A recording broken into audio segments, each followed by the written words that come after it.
Is that one? Oh, That, yeah, that, that, that, that's it. That was. Hello. Amazing. I don't think that's how they do count-ins, Richard. Maybe on EastEnders. All right. That's so, how we do them. That's Yeah. how we Okay. do them now. Yeah.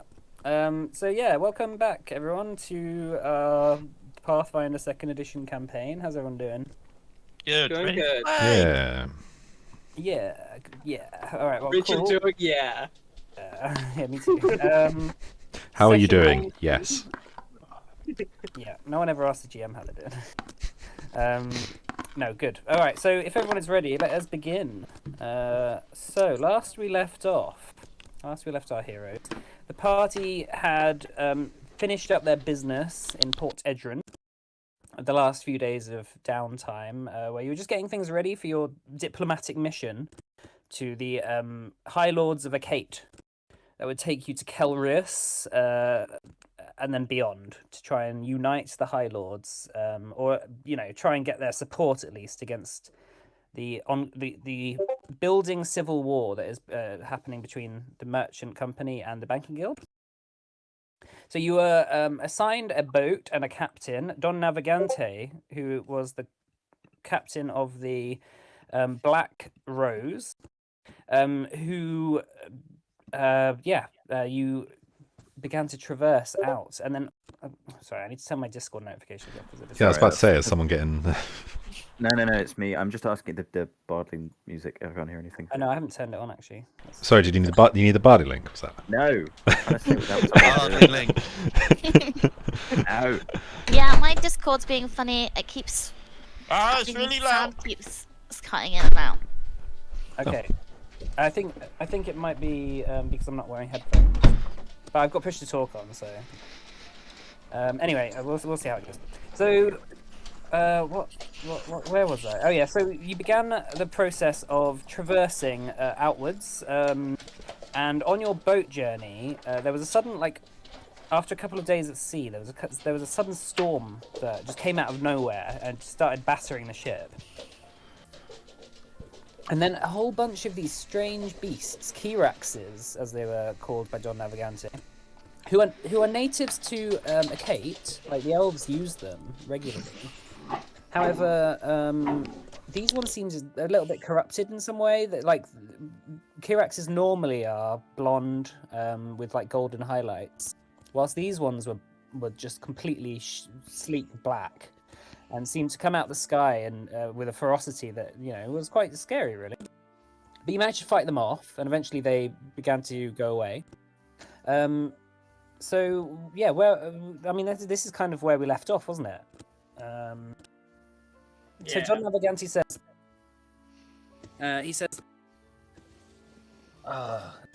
right, damage report. He's shouting to all the crew around as they begin to collect the bodies of a couple of sailors who had died. Begin to scrub the decks, begin to try and repair the ropes. The main mast is fucked. You notice that the large lightning bolt that struck down sheared it in the center, and it sort of bashed the side of the ship, and then sort of slunk off into the water and is sort of floating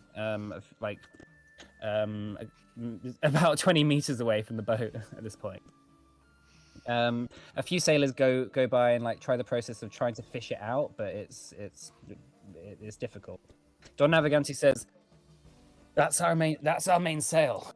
I'm not really sure whether what we need to do. He's thinking, we need to fix this.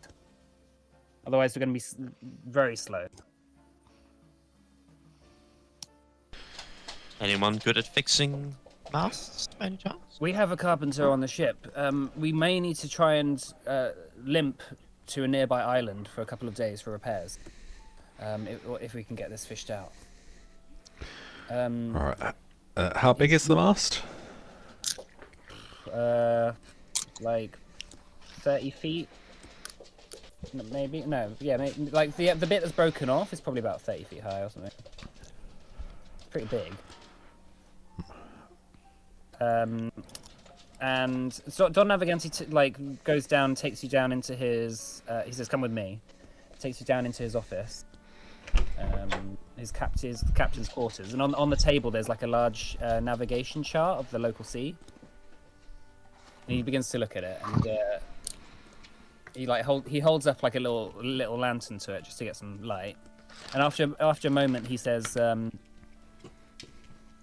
"There is a charted island not that far from here. We should be able to make it in the next few hours." Inhabited?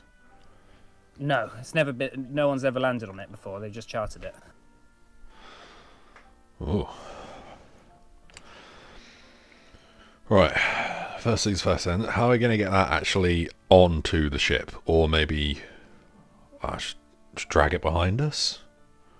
That's probably the best solution. I've got a few of my men working on it currently. Alright. Right. How's the weather at this point? It's cleared up again. like The still- storm's just as good. It's like still waters. Yeah, like suddenly the waters are completely dead.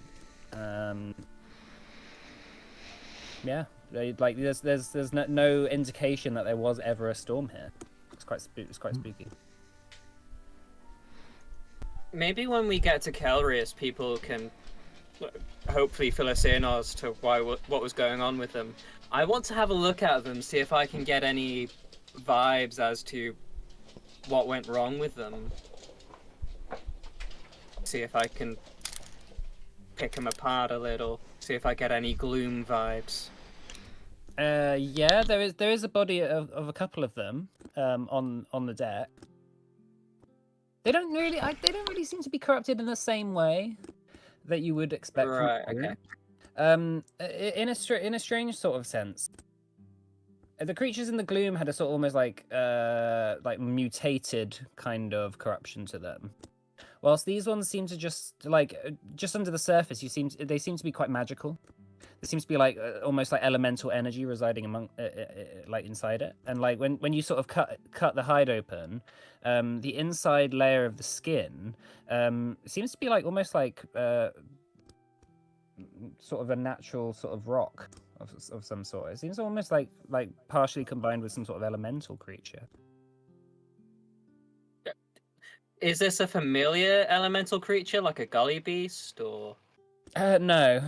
This is like a Kirax is usually you've never killed a Kirax and opened them before, so you're not sure if that's normal. But make me a nature check, and you too, Hanera, because you're an elf, so you probably know a little bit about Kiraxes. Proficiencies, nature. 17. Unfortunately, Hanera, the years of living in the palaces means that you never quite went near the Kirax stables. However, Cyan, as far as you can tell, the history of Kiraxes are that they are they're natives to Akate. They've always been in Akate. They have always seemed to be separate from the other animals in nature. In a sense. Right. Yeah, not quite sure whether these ones are necessarily different. Like above them in the sense of humans being above animals, or above them in the sense of just innate magical? Yeah, these ones seem like more in tuned with Erd than the average animal is. So arguably more natural? Yeah. Yeah. The history of the gods having created a large amount of the animals and humanoids and stuff in Erd means that they're not necessarily as tuned in with nature as some other elemental beings basically are. Right. That being said, after a while, Don Navigante puts in the orders to limp to this nearby island. And after about an hour of traveling, if you all wanted to heal up, by the way, how much damage have you all taken? I've taken none. I'm fine. Hank took 6. I have taken. I'm on 32, and my max is 58. Okay. Are you, Calcifer? Have you just been laying on hands and stuff? Yeah, I'll be until everyone's full. I'll be just every 10 minutes. Yeah, that's fine. If everyone wants to just go back to full, then right, it's probably Cool. fine. But you haven't had a rest and stuff, so your spell slots aren't back if you've spent any. Cool. Okay, so after a little while, you hear one of the sailors up in the crow's nest say, "Land ho!" and What'd you call me? "See ho!" and begin to push together a telescope, and come down from the crow's nest and speak to Don Navigante and say, "Looks like the island's on the starboard side, sir." And he says, "Very well, we'll head to it." So the boat begins to turn and traverse towards the island itself. You see that there's a sort of natural bay in the island itself, which John Navigante shouts, "That'll be perfect. Let's move there."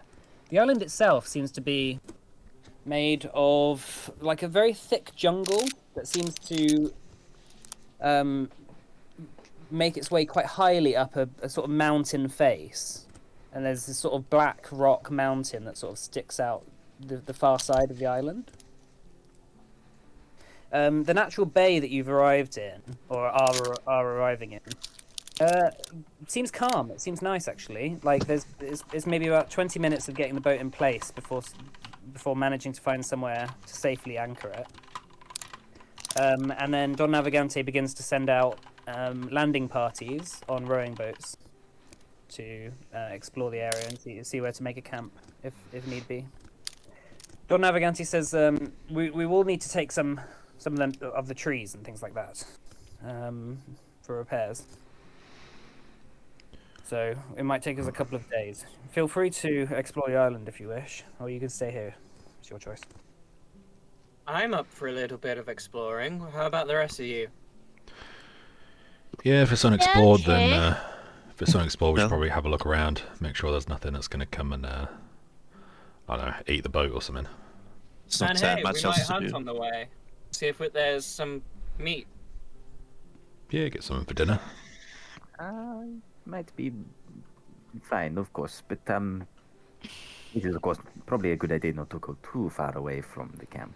Oh, of course not. We don't want to get too split up, but, need to ensure that the nearby area is safe for camp. Right. Well, get your things together. I'll leave you a boat for you to take whenever you feel like it. All right, cheers. All right. So what's everyone doing? Are you Um, getting your things together? my internet's being really weird, and I keep disconnecting from Discord. Oh damn. Just so you know, I Uh, keep do you wanna hearing bits of it. restart your PC maybe? Have Okay. you tried turning Because it like on and off mine's again? fine, so Off and on the again. actual internet is being okay. Sometimes the internet upstairs goes when it's fine downstairs, though, Richard. Yeah, you are over the power line, so Keep you up. all right. So what's everyone else doing whilst? I'm gonna have a look around, maybe keeping an eye out for like tracks to see if there's any like monsters or tasty animals around. Okay. So you're getting into the boat first, straight off. Yeah. Can Cascus go into the ship first? Just 'cause Okay. Yeah. He's just going to say that he needs to collect his stuff, as I'm sure everyone else would have to. All right. Yeah. As you head down and to your quarters and close the door behind you, you hear a voice saying, "What was going on up there?" Cascus looks into the corridor just to check there's no people there. Turns back and says, "Nothing at all. It is just a particularly strong wind." Oh, right. I heard fighting. Yes, nothing to worry about at all. Please, it is a couple birds came down. make a deception check. Yeah, sure. Cascus has what's it called? brilliant liar, charming liar. That's the one. When you get it, it's when I get a critical success. Ignore me. Fine, deception check.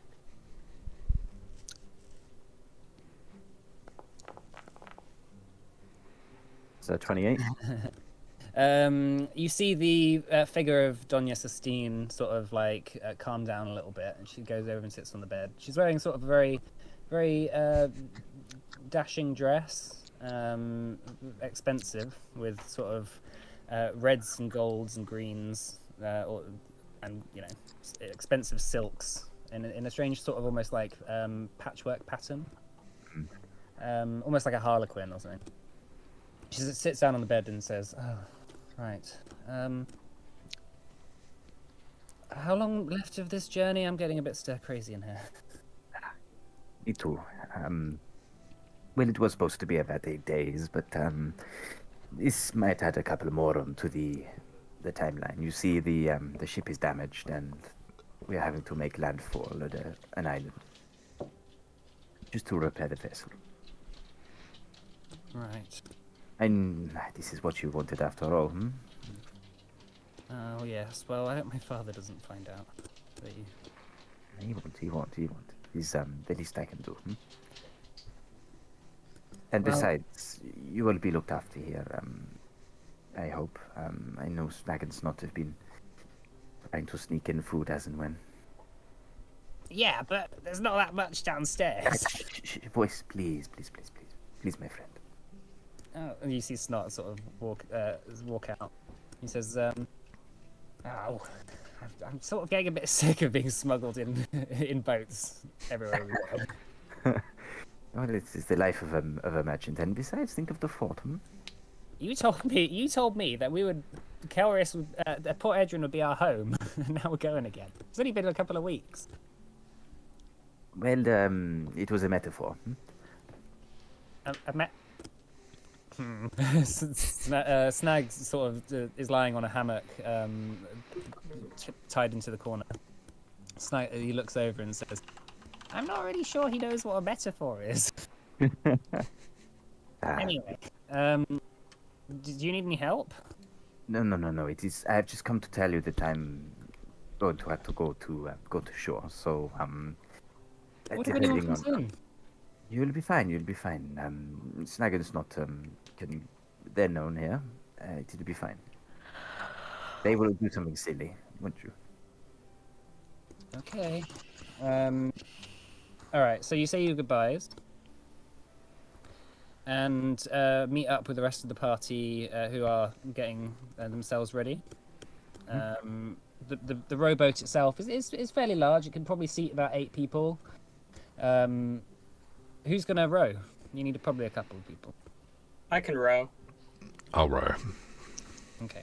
And you see, as you all begin to get yourselves settled into the rowboat, climbing down the wooden sort of ladder on the external sort of side of the ship, you see Hank just like bracing himself to jump in. Oh god! Oh god! Come on, boy. Brace. He bounds into the ship, into the boat, and sort of like rocks it a little bit on the hooks. Do you think maybe he can go in his little porter Hank? Or You're right here. You're right here, Hank. Just kind of try and sort of gauge whether he's okay with being on this little boat or if it's making He's him sort of like nervous. he's sort of just like looking over into the water at the moment, just slobbering into the water, and like little bits of drool just dropping in. I'd let you go for a swim, Hank, but maybe not in that armor.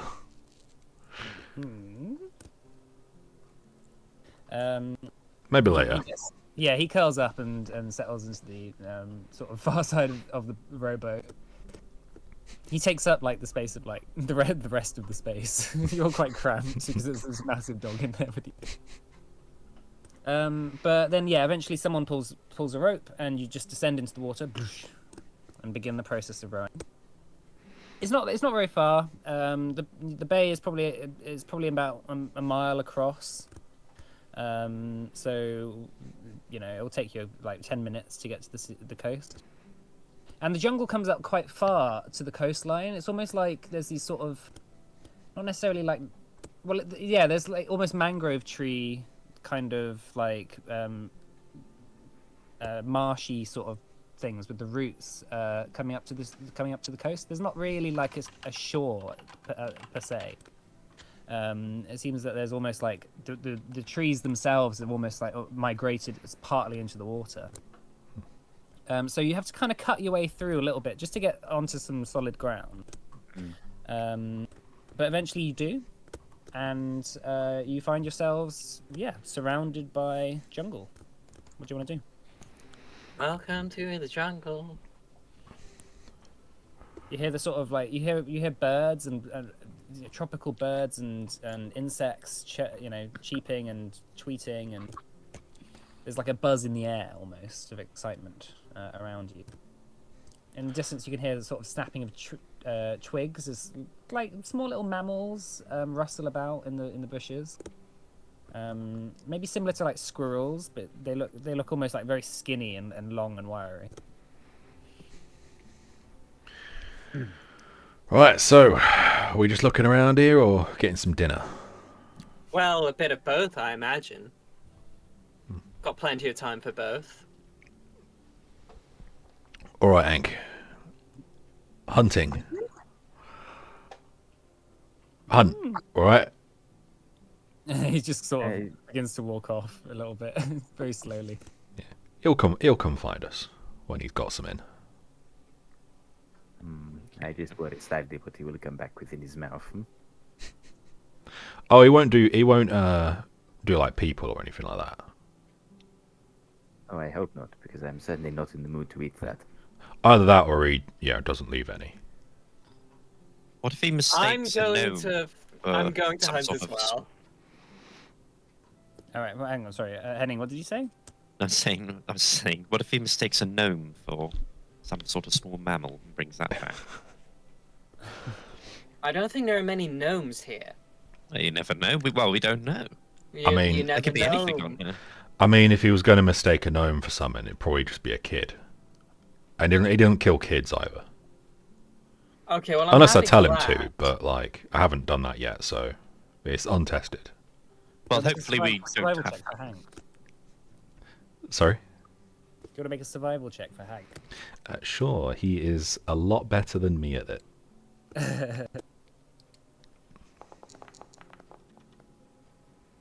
25. 25, cool.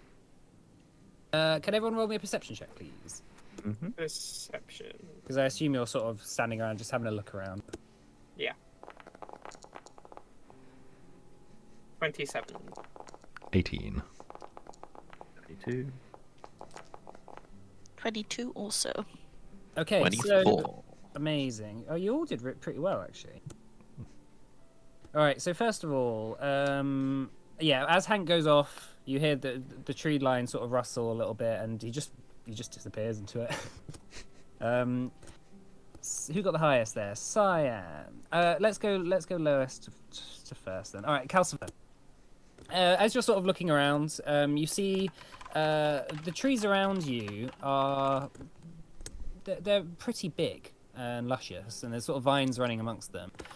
Towards the base of the trees, you see all these little like glowing purple mushrooms that seem to be feeding on like rotten bark on the bottom of the jungle floor. And you see a little animal, maybe like a weevil or a little bug or something, like crawl towards one of the mushrooms. And then you see the mushroom like open up and it, like with a little mouth and eat the bug as it walks past. Yeah, it's pretty grim. It's pretty weird. Like it's got a tongue and everything, and like teeth.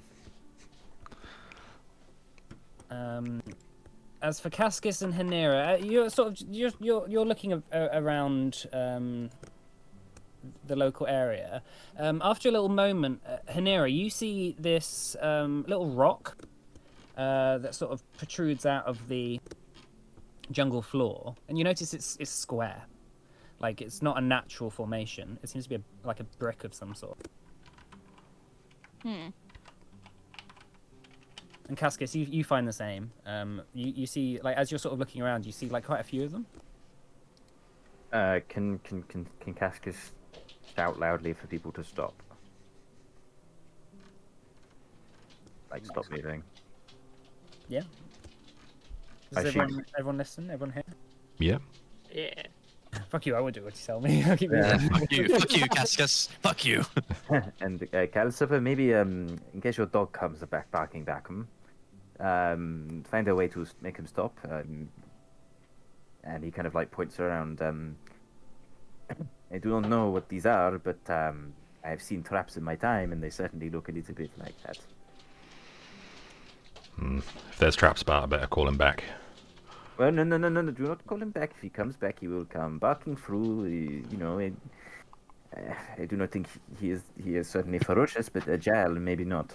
Look, if he's going to get caught in a trap, I'd much rather it be one we can see, rather than one halfway across the island. Well, regardless, please control your dog. All right. And I'll just puts his fingers. He kind of wraps his fingers around his tusks and forms like a shape and does like a quite loud whistle. It sort of echoes into the tree line. You hear the rustling of trees as a few birds begin calling back. After a little while, you hear the rustling of trees, and Hank bounds through the tree line and comes up to you. I'm just like round. I'm just like gesturing to go round the traps. He seems to have something in his mouth. All right, what you got? He spits out the hand. There seems to be a hand of a statue, like a humanoid hand, Huh. made of stone. Interesting. Does it look like the similar stuff that Cyan found in the kind of insides of the Karax? Yeah, you know what? It does actually a little bit. Well, sounds like we got some lead. To what? I have no idea, but I kind of just hold up the hand back to his nose to like lead. You want Hank to lead you Yeah. to where he found it. Mm-hmm. Okay, he begins to turn around. The bricks themselves, Caskets, don't really look like traps. They just they don't look like pressure plates. They look like blocks of masonry sort of sticking out of the ground a little bit. Like stone slabs as part of like a path or something, from like or masonry that's kind of been aligned in a certain pattern or something. Yeah, they sort of, yeah, like they seem to be hundreds, maybe longer of years old. Okay. Sort of half sticking out of the ground and half covered by just the jungle moss, and there's a lot of weeds and vines have sort of snaked their way and cracked them in parts, and as you're sort of walking around you begin to notice more and more of this. In a sense it feels like this, as you sort of begin walking around, it does feel like this might have been a paved bay or something at some point. It's now in trees. Cascus is going to do pursue lead on the hand / the weird situation. Cool. That's right. And Cyan, you're probably the best person to lead the party here, with your perception check. All right. So, what sort of order is everyone walking in? Well, I'm in the front. Hank and Cyan at the front then. Henning sort of in the middle. Okay. Yeah, I'll be central in the party. Yeah, same. I don't mind where I go. Cool. And then let's say Cascus at the back or something. All right, cool. So you make your way through the jungle. Cyan, after a little while, you see out the corner of your eye, you notice a very large block of what seems to be some sort of man or elf-made construct, like through the tree line, and sort of as you begin making your way towards it, you see that as the trees begin to get closer and closer, and as this item begins to get closer and closer, it seems to be like a very, very large plinth or monolith or obelisk or something. that's maybe like 30, 40 foot in the air, like high, from the ground. I head over to it to get a closer look. Okay, yeah. It seems to be the base of what seemed to be maybe a very large statue. You see the feet of this statue have been sort of are stuck to this big plinth, and then the top of the statue must have at some point fallen off. And you notice that actually around the base there is now like these large mounds of earth, which seem to be in the shape of a statue that's sort of fallen next to it. That have since been covered by jungle terrain. Can I, like, just vines or like full on dirt and things? Yeah, just it's quite covered. Like you can start digging it out, and it's not very far until you find actually there is stone beneath this. That there is like a buried statue here. Well, just charted my ass. Well, This. I mean, they charted it, didn't say no one's been here before. Well, yeah, but clearly people have been here before. Does it look like elven kind of like art, or It does. Yeah. On the base of the plinth itself, as you cover a bit of the moss and the vines away, you do see there's indents in it, which seems to be in Elven.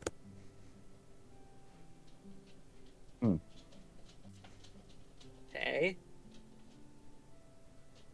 Do I know what they're saying, or?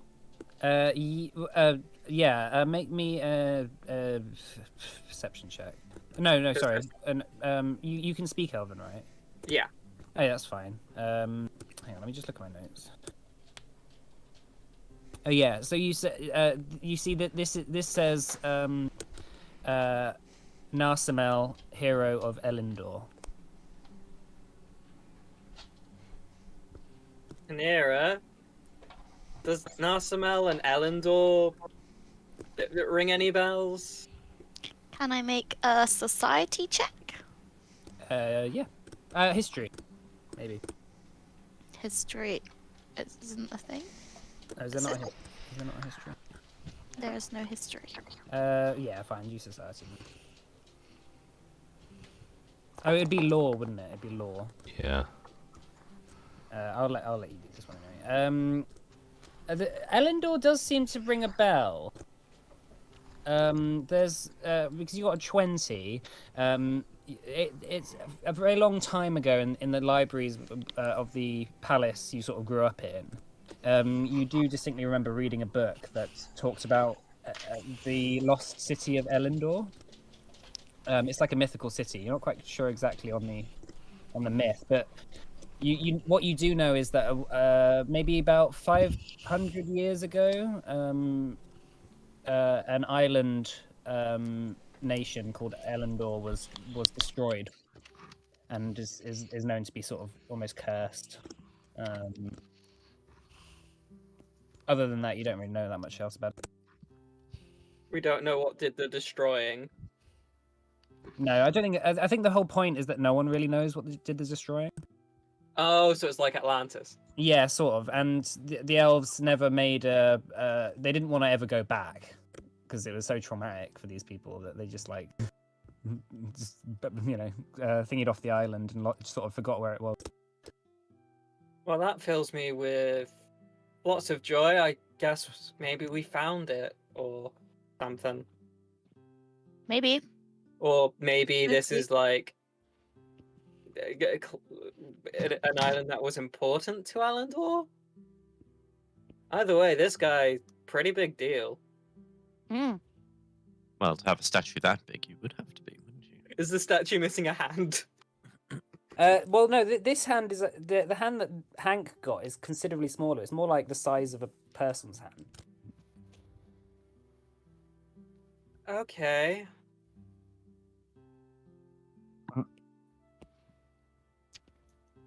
The statue itself is like way bigger. Like imagine like the Abraham Lincoln statue in Washington. Oh, right. Like okay. this.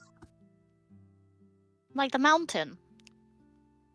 No, in the what's it called? Is that the Washington Monument? The Washington Monument. Yeah. Or yeah, Yeah, like at the other side of the Washington Monument Yeah, is it's, the like, big huge. Abraham Lincoln. Anyway, like or like Temple of Zeus, like basically a big statue. That would have taken a considerable amount of time and resources to make. It would actually, from this position, it kind of would have looked over the bay. Like it would have been the first thing you see when you come into the bay.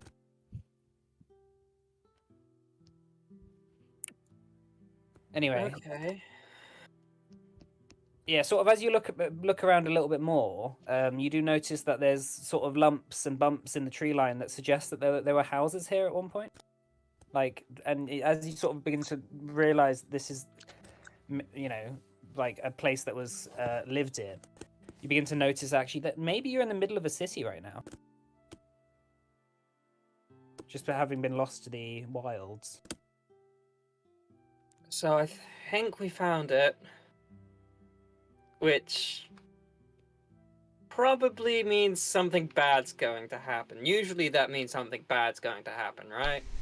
Yeah. Okay. That's it. I mean,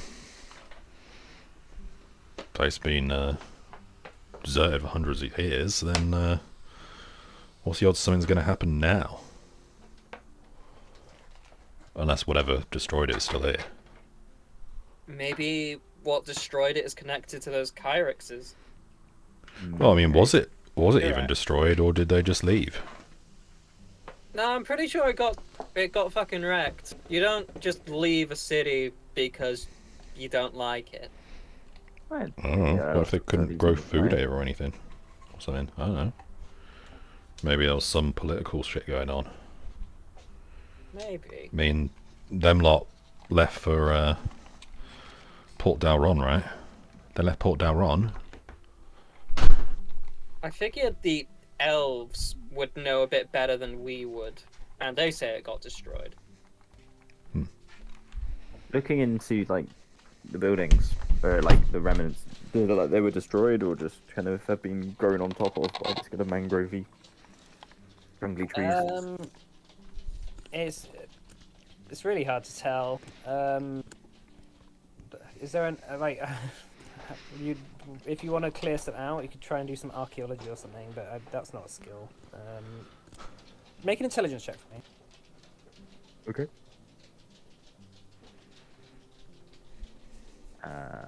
That was not my roll. Sorry, hold on. Intelligence. Why can't I click it? Wait, is intelligence rolls a thing? Yeah, you just use a regular intelligence check. That's what I'm trying to do. I think just go to character. Yeah. And then bottom Oh bit. no, there's no way to actually click on your ability scores. I'll just do a d20 and then we'll add. Yeah.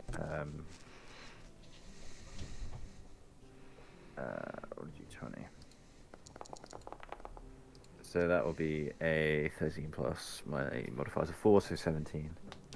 Okay. As you're sort of looking around here, the buildings themselves don't necessarily seem like they were torn down or anything, if that's what you mean, or like destroyed in some natural disaster. They seem to be pretty much like the roofs have caved in, and sort of there's rubble on on the inside of them, and the walls have sort of been weathered over time, and have just been like they haven't lasted very long. It doesn't necessarily seem like anything particularly happened to them, rather than just like over time they just degraded. As you're looking around, you see in the rubble more sort of stone body parts, like an arm, like a leg. In the corner you see like a head, like half broken and chipped, so like only half its face is sort of looking, and it's almost like it looks like an elf, with like startled eyes, just like looking up at you, and half the face having been like smashed. And it doesn't look like a statue, right? It looks like an elf, but is made of stone. Ooh. You know, I'm starting to think the boat on back to the ship is a very inviting prospect. Do they look? Do they look intricate? Like, do they look sort of like they would be the same size as just an elf, or Yeah. do they look? I'm trying to ascertain here as whether maybe they've been petrified or whether they've been, maybe there's a volcano and they've been like buried in ash. They look more like the former than the latter.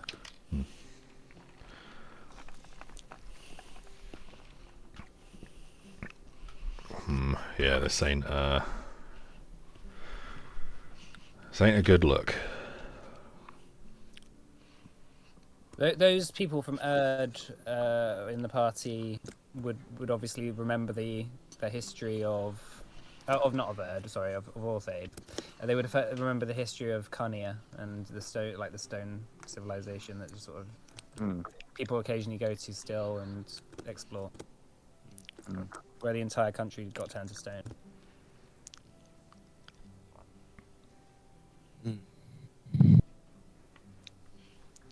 Seems similar to that. Yeah. Well, you want to continue looking around here? I mean, it is nothing but sadness, and kind of turns to look away from some of the faces of, clearly troubled, Oh, people who what have I missed? Sorry. A bit of a revelation, that actually these sort of statues around here seem to be maybe actually more like petrified elves. And it seems as you're looking around, it seems that there's quite a lot of these smashed up body parts, and like very realistic petrified elves. They all have this like very shocked, startled expression on their faces.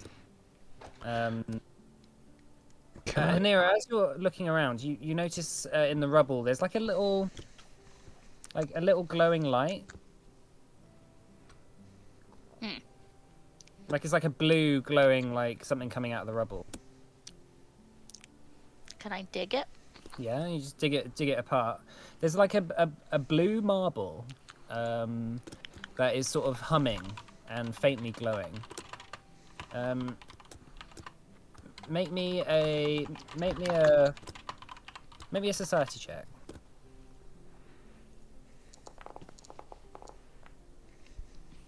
27. Okay, yeah, you rolled pretty well. You immediately recognize what this is. The priests of Akate, the Sidon priests, they all carry around these items with them called mind orbs.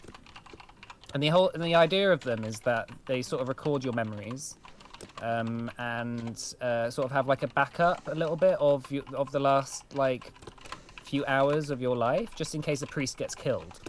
Then like obviously they know what's happened to them. Like a black box. Yeah, pretty much. You notice, you recognize immediately that this is what one of these is, and you may be able to tap into it and get a memory back from the person there. Okay. Can I try and do that? Yeah, no problem. So, do you explain what this is to the party? Yes. Okay. What? You say it was carried by priests. Yeah, it's carried by the Shiano, who are the priests of the Cates. Well, that's lovely. They're not creepy at all. While this is happening, would I be able to just go around and sort of check the statues / petrified people and just see if they have like any like bite marks on them? Yeah, make a perception check for me.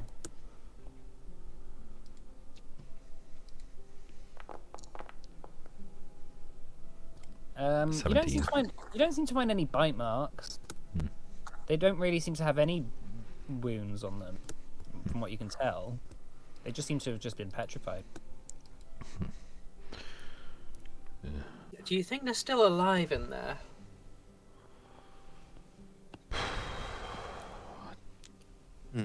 Dunno. Are they watching us right now? Hopefully they're not alive. How long can you survive if you're petrified? Well, I imagine you don't have any bodily organs working, or maybe you do. Not I mean- entirely sure how this magic works, to be honest. Never been petrified myself. Don't really plan on it. You don't think that big old statue out there was just some guy that they petrified? It was like, ugh. Yeah, unless Giant. he's a fucking giant. Which, I mean, maybe. But I think that one's a real one. I've got it. That's my gut.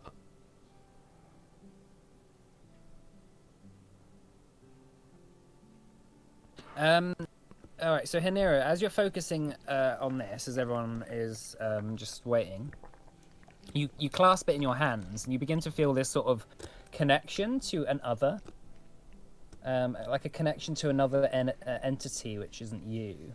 Like as you close your eyes, you sort of focus and look over in your mind at this sort of like field that you've sort of constructed. In the distance, there seems to be a woman, like in a sort of flowing white dress, like a priestess gown, and she's adorned with gold jewelry across her neck and arms, and you see her brown hair is fashioned into braids, and there's like all these beads and jewels which run down them. She walks over to you. She says, "I am Althea, one of the last remaining elves of Elyndor. We once thrived in a land full of life and vigor, until the darkness enveloped us in its cold embrace." Hang on, let me just change the music.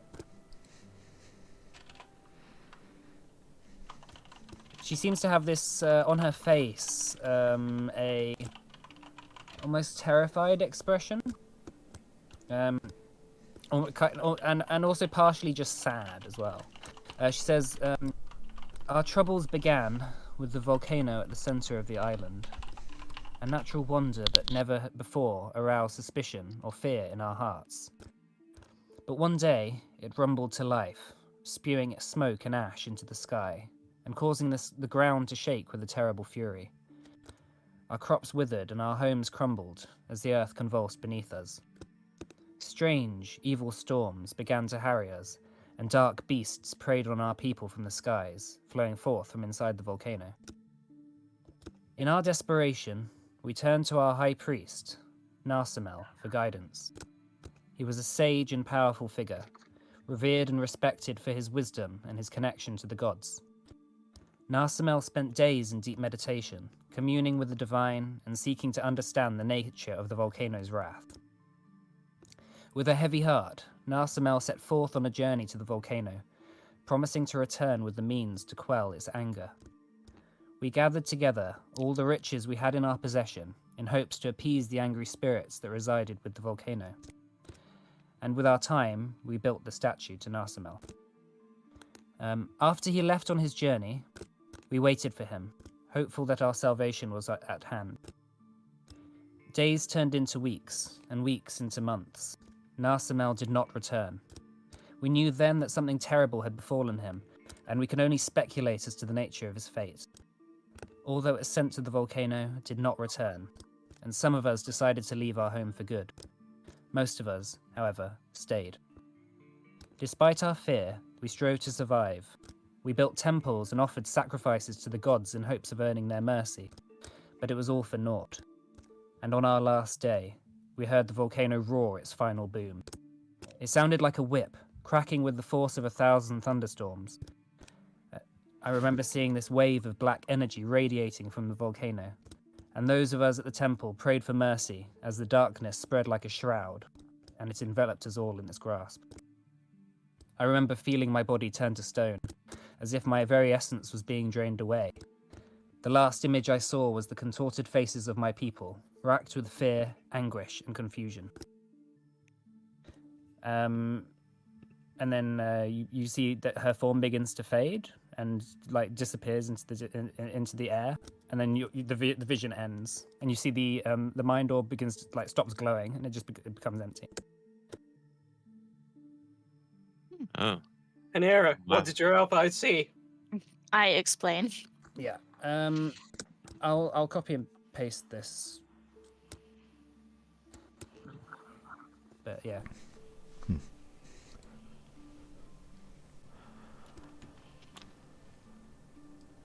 You guys don't think that Nas Jamal just fucked off, right? Probably did, to be fair.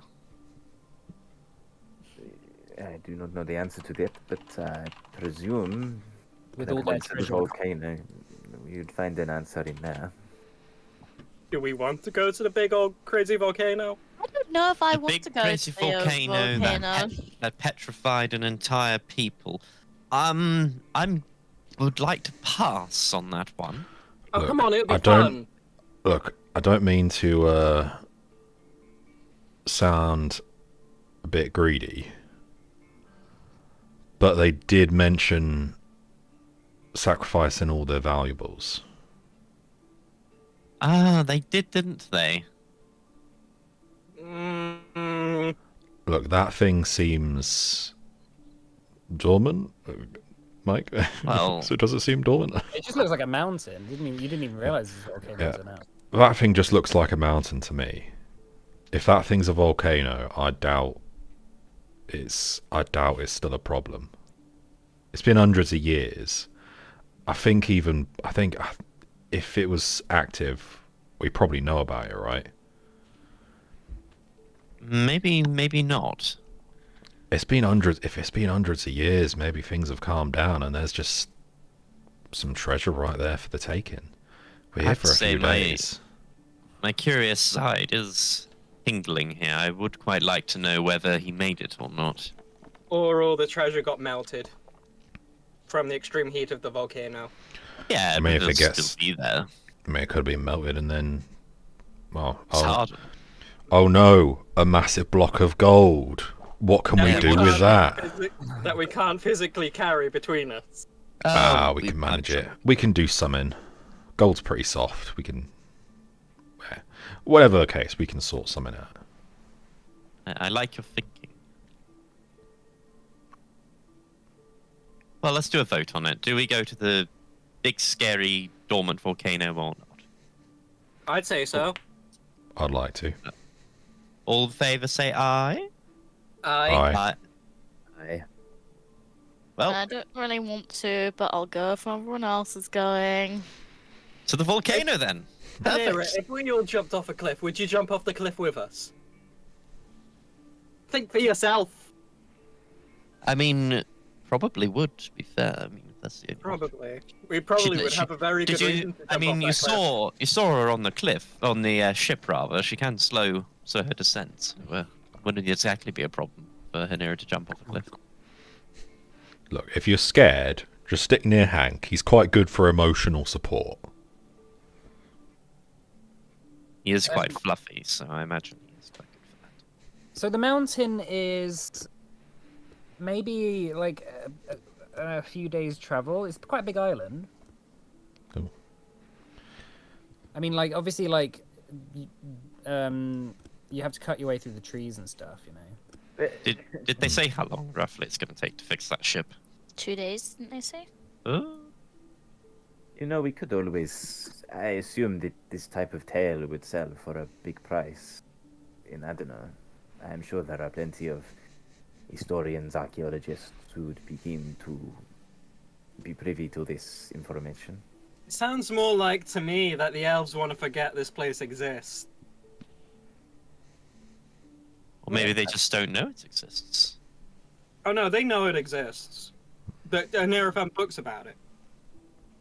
I see. Maybe they don't know where it is. Is the volcano right at the center? No, it's more like the other. Like it's sort of the island goes up towards the volcano. There's like a bay.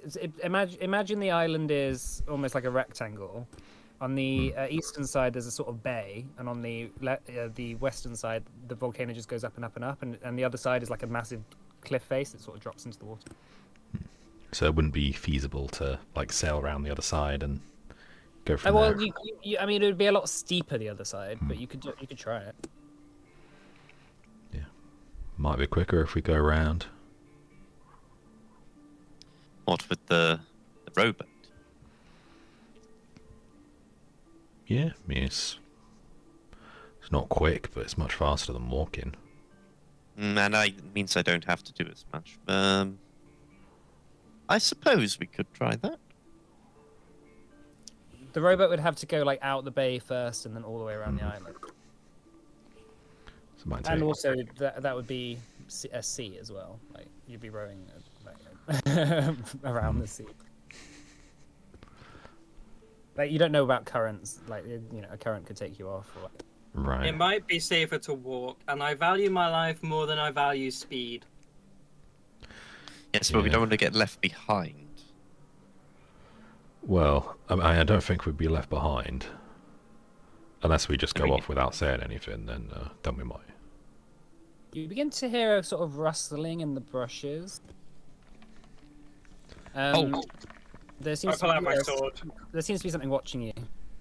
You feel like you're being watched. Pull out my flintlock. I Plumber. point my blade at the sound. I mean, where the wrestling's coming from. Pull out my first out. Show You're right. yourself. You're right over there. Help! You hear coming from the tree line. I don't. Can I trust make that. like a check to see if it's like an obvious trap or not? Yeah, what check would that be? I don't know. Society maybe? Diplomacy? I don't know. Make an insight check. It's something There's in. no Oh, insight. no, not insight. Just make It's a like- perception check. Was it like decide intent or something? 23. Sense motive. Yeah, that would be diplomacy. Wouldn't it? Anyway, either way, 23. That's fine. It sounds like the voice of a young boy. He's not particularly scary. You see coming out, the sort of poking his face out of the trees is a human boy. Maybe he's like 13, 14. He's young, covered head to toe in mud and leaves, and like scraggly, like tattered clothing. What on earth are you doing here? I like. Like he's Henning. He's covered so tightly in mud that you don't quite recognize him at first. But after a little while, you do begin to sort of think that you know this person. My God. You recognize this as Aiden, the carpenter's apprentice, from the Aiden? ship that you came on. Hayden. The hell are you doing here? Henning, How the hell did you get here? how the hell are you alive? More about that later, but what are you doing here? I've been. I was marooned here. They kicked you off the ship, didn't they? Yeah, for trying to help. Bastards. I've been here Oh. for a month, eating. I mean, I ate the supplies that they left me, and now I've just been eating mushrooms and stuff. Can I look at his eyes to see if they're like dilated? he looks pretty well good considering. Actually, he's somehow managed to like just live off the random shit he's found in the jungle. Where's Durand? Oh, he stayed. Of course he did. Sorry, Henry. Howard. Who You, is you gonna explain how you know this kid or what? Aiden was on the ship that I was on when I sort of involuntarily fell overboard. It's By one way- involuntarily, were you pushed, or was there a big old storm? I think thrown would be more the word than Was pushed, this but, a group decision by any chance? yes, but I hadn't done anything. It was purely to take all my money and my possessions. Would they agree with that? Aiden, would you agree with that? Yeah, kind of. Aiden didn't participate in the throwing, did he? No, Aiden actually tried to help me. Which is the only reason he hasn't got a bullet in his head. But, yes, he did try to help. He's a kid. He's talking about bullets in his head. Well, I mean, he tried to throw me overboard. But he Right, didn't, so... Well, we need to get this young boy back on the ship. Yes. Yeah, that sounds right. Then we can have a chat, I suppose. Can't exactly take him to the potentially going to erupt volcano. No, that does sort of put a bit of a, bit of a screw in our plan, doesn't it? I guess we will have to take him to safety first. You have a boat. We have a Yes. boat. Yeah. It's We not do work. have a boat. It's a bit. It's a bit fucked. Being fixed, but yeah. it'll be ready in the next couple of days, and then we're going to be going to Paris. But we've got a smaller Elris, boat that sorry. can go to the bigger boat. Oh, I can't wait to have some normal food. All right. So is the plan then? I suppose you could tell John Navigante that you're planning on going further into the island anyway when you take him back. Yeah. Yeah. Yeah. All right. So you begin to make your way back to the rowboat, cut your way back through the trees, and you all clamber into the boat again, and return back to the ship. John Navigante is on the deck, just ordering a bunch of people. All right, let's tug it up. Let's bring it. On 3, and you see like there's 30 or 40 sailors all lined up on the deck with ropes trying to pull the mast back out of the water. I'll head over with Hank and give a hand. Okay. Give a Hank. Don Navigante sees Aiden covered in mud and says, "I didn't realize you brought a ship's hand with you. Why is he so messy?" We found him marooned here. His previous vessel decided to abandon him here. Oh. Aiden, sir, the boy says, and he sort of salutes to the captain. Easy, lad. Are you trained on ships then? And he says, yes. And he says, oh, fantastic. Well, we need as many hands as we can get on board. Go down and see the cook. He'll have something for you. Have a shower first. There's buckets of water downstairs. And he says, very well, sir. I was about to say a shower. Fancy ship. Well, I mean, you just sort of hang a bucket up and then pour it on you. Right. It's like got holes poked in the bottom. Yeah, that sort of situation. Aiden turns to you, Henning, and says, "We'll catch up soon, okay?" Yes. I need to ask you a few questions. Of course. Right. Well, he goes downstairs. John Navigante says, "A boy trapped on this island, marooned here." Yes, abandoned by some not very nice goons. The only word I could really think to describe them. Well, that means that at least someone's been here before us. Keep an eye out. So what did you find? Anything interesting? Big old ruined city where everyone turned to stone. Is that a joke or? No. Unfortunately, It not. really isn't. We saw the faces of the countless elves, all screaming in terror. It's a normal Wednesday, if you ask me. Then this is a historical find.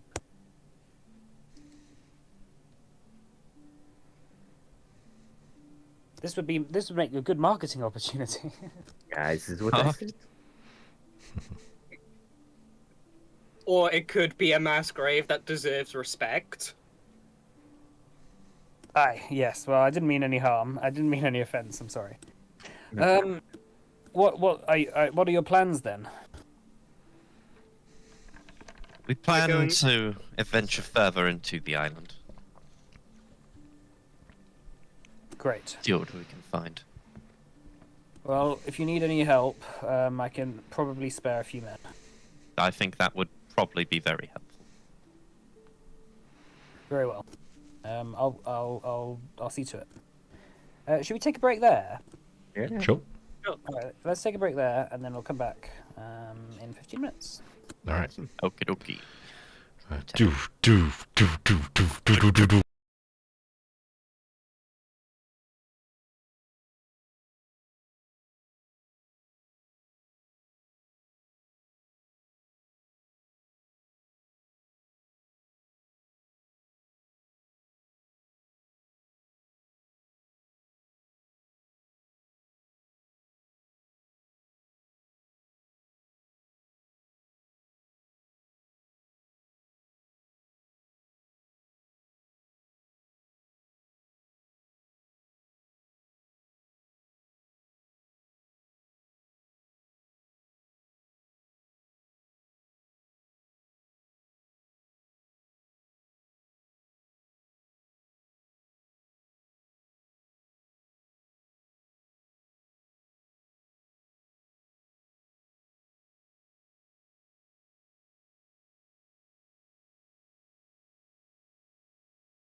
All right, welcome back. So just before the break, you had stumbled across a mysterious island, which happened to be the ruins of the fabled city of Elyndor. This island seemingly having been charted before, but never really explored, thinking it was just a big jungle island with nothing valuable on it. Its secrets having been hidden by nature itself. You discovered that it was destroyed when the volcano seemingly was causing all these strange things. A mind orb left behind by a priestess of the city that Hanera found and tapped into, just told the story of the sort of last days of Elyndor, where they put all their resources together, and everything they could afford behind the high priest known as Narsamel, who went on a big journey to the volcano to try and pacify whatever it was that was causing it. However, he failed, and the city was petrified. Thousands of people turned to stone in a fraction of a second. So, you had found also in there Aidan, someone that Henning knew, who had been left behind, marooned on the island, and has been living here for about a month. You brought him back to the ship, where Don Navigante has said he's going to just take care of him for a bit, whilst you focus on exploring the island a bit more and heading towards the volcano, perhaps. So Don Navigante calls around for a couple of volunteers. And one he gets a couple of sailors who volunteer. One of them steps forward. He's a sort of dashing, maybe 25 or so year old man, short sort of hair, almost clipped, maybe to keep the lice away. But he's got a long beard, and he's carrying a sort of like hammer. He says, "Medoro, at your service." And then there is another one, Carmine, who is a sort of maybe his friend, like a blonde guy. He's got quite long hair, and a sort of small, shaved beard, quite neatly trimmed. He stands about 6 foot high. He says, "Carmine, at your service.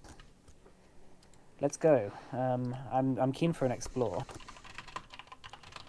Don Navigante says, "Very well. I hope that just helps bulk out your numbers a bit. If there's any issues, return to the ship immediately. But we'll be here for at least a couple more days. We won't leave without you." All right. Thank you. Well, it's a few days away, by the looks of it. So we might be here a while if we're gonna really go into this thing. Very well. In that case, do you need resources with you? Supplies? Some food would be nice. Yeah. Take some rations from the kitchen. It'll be fine. All right. I'm just wondering if we've got any way of communication. Kind of look over to Hanera.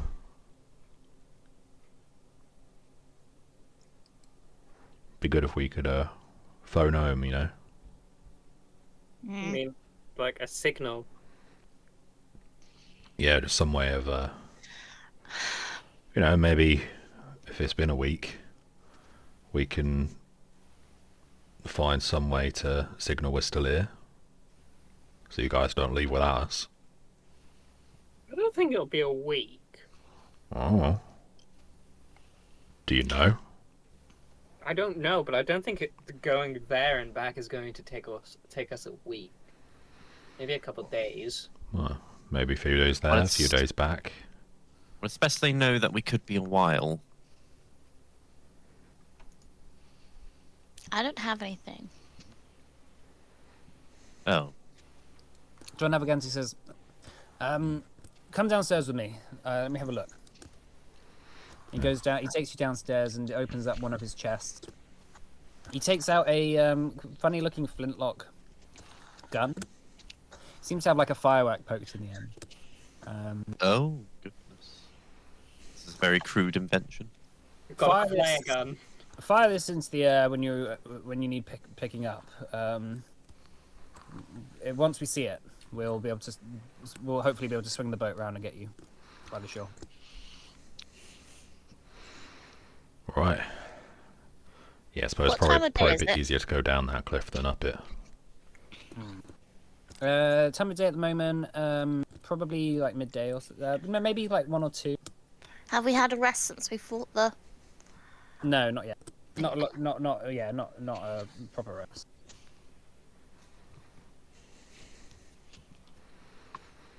Probably should.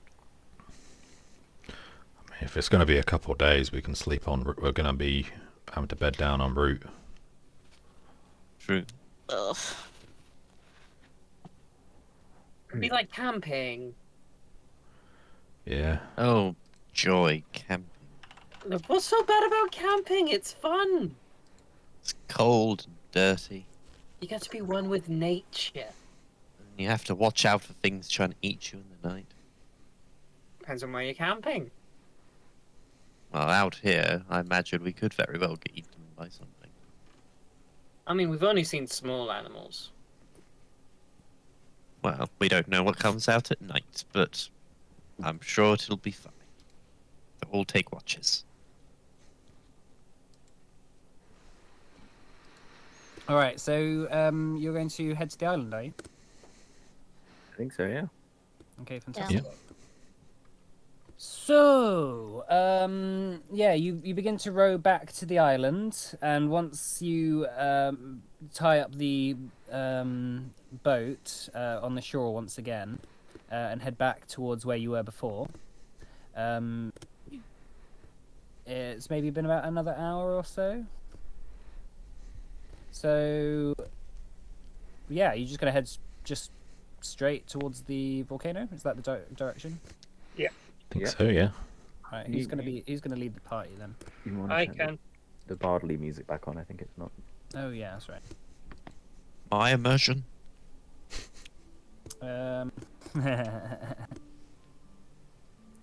All right, cool. So yeah, you begin the process of walking. So it's a bit of a long journey. What's everyone doing when they're walking? Whistling a merry tune. Nyx sits on your shoulder. Oh, hello. How are you doing today? I know that name. What name? Narsamel. Okay, do you know anything other than his name? No. Just know that I know it. Okay, so you know Narsima. I know the name Narsamel. I don't know how. I don't usually know names. How does the name make you feel? Do you feel angry? What does anger feel like? You've seen me angry before. Maybe that's what I was when you were gonna kill that guy. Shush.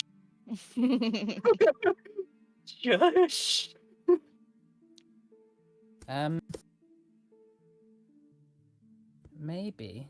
I don't think it's anger. But it's close. It's a close feeling. Like a close feeling to anger, or like close, like we're close? I don't know, a bad feeling. A bad feeling. Nyx feels bad, guys. Oh well. Oh, okay. Care to elaborate? She knows Narsima, or knows the name Narsima, and it doesn't make her very happy. I presume Right. Nasamer is a name that is well known among Elven society, no? She's I'm not an elf. Well, you know, I don't know. She maybe once upon a time. But that's not how her people work. Well, is she not Fae? I thought her people were. I mean, Fae is Fae, right? It doesn't make sense. That's true. They're like invisible people that help things go, so to speak. Well, whatever the case, it's okay. I'm not a fae, I don't think. No? I don't know. You're a thing. Maybe you're a dragon. We hear her. Oh, damn it. We So hear I'm her. thinking of Clive. I can't remember if we can hear her. Yeah, she's like made herself visible. Yeah, just walking. Nyx sort of is buzzing around. She flies up to you, Hanera, and she turns into a little dragon, like sort of creature. Oh, cute. Is this what a dragon looks like? It kind of is like a green scaly winged thing, but it doesn't really look I like don't know. I've never seen one. I don't really know how I know what a dragon is. I just know it. You seem to know a lot of things that you don't know how you know it. Well, if I knew how I knew everything, I would only know half as much.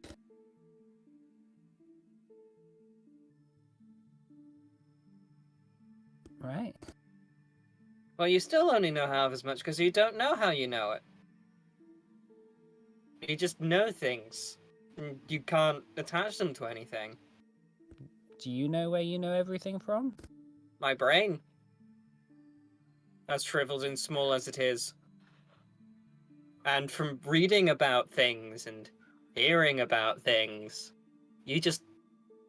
things that just happen in your brain. Do you have a brain? I don't know. Alright, so you continue on through the jungle for a little bit. After 5 or 6 more hours of walking, the sun begins to set and it begins to get a bit dark and hard to navigate. Also, the jungle begins to get louder and louder and sort of more vibrant, more bustling with energy. You try and find a sort of clear spot to make a camp. It's quite hard, so you end up spending quite a bit of time kind of clearing a space for you all to bed up in.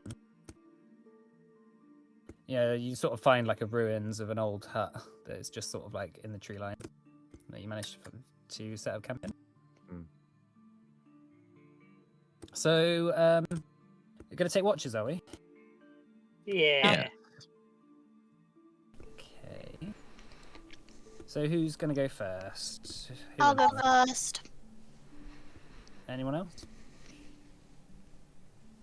I can go with Hanera. Okay. So, yeah, alright. So, can you both make me perception checks, please? Normal ones or just... Make them blind. You said it, just click. Do you want me to roll again? Yeah, roll it.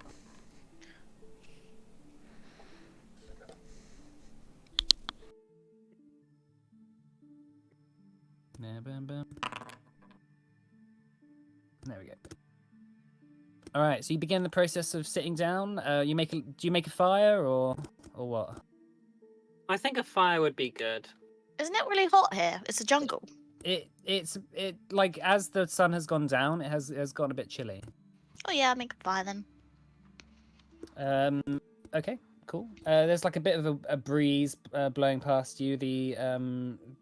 The sticks themselves, after you cut them off the tree, it's funny. Like the second you cut the vines and sticks off trees, they sort of almost immediately begin to dry out and shrivel a bit.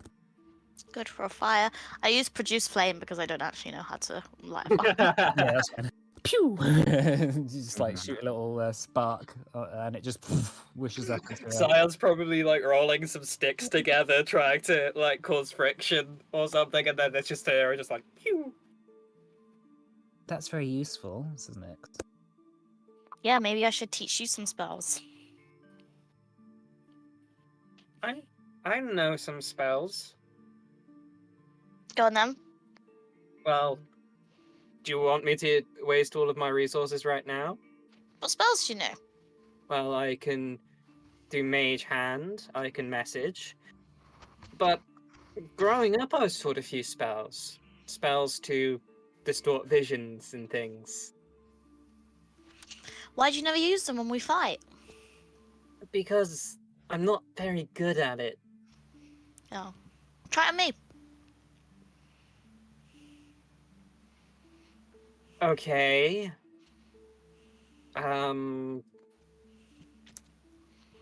Which one do you want me to try on you? I can. Some of the ones that would work on you might hurt a little bit. Oh, well, don't do that. Try message. That one's easy. Oh, I know how to message. Oh. I say in the back of your mind. Ooh, that's a useful one. It's very useful. We did it that one time when I talked to that one lady. I don't know how to message. I do think it's know- only one way. I do know Mage Hand, though. Do you want to have an arm wrestle? Sure. A mage hand arm wrestle.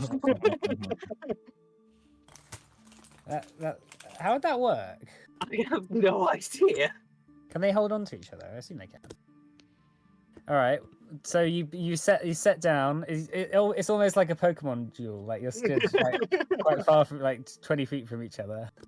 And you shoot out your 2 mage hands. Let's do 3 rounds of Arcana checks. Yeah, maybe. Okay. So the first, to start with, they interlock, and you begin to just focus, like channel your focus into them. Can you both make me an Arcana check, please? Hang on. Ah. All right, the first round goes to Hanera. Quite quickly, you begin to feel her power, her magical power, just begin to push against yours. The hand sort of, kind of, gets pushed to one side. Yeah, I mean, like going head to head with Hanera, it feels like she's very powerful. She's a lot more powerful under the surface than she might come across. Like there's a sort of almost latent elven power within her, which is quite scary. Yeah. While we're doing this, I'm gonna ask Anera. Yeah? You don't want to go home, do you? No. I feel like I've No. made that clear. See, you're the one that's been involved with politics, or at least seen it the most. Where do you think we should go?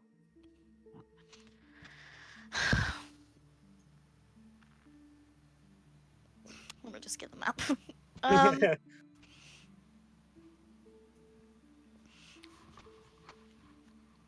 I think we should go to the Emerald City. I don't really want to go there, but I think that's where we should go. Okay.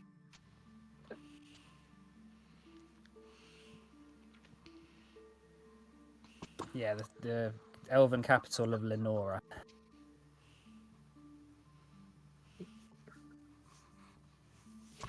All right, do you mean another round of Arcana checks as your arm wrestle continues?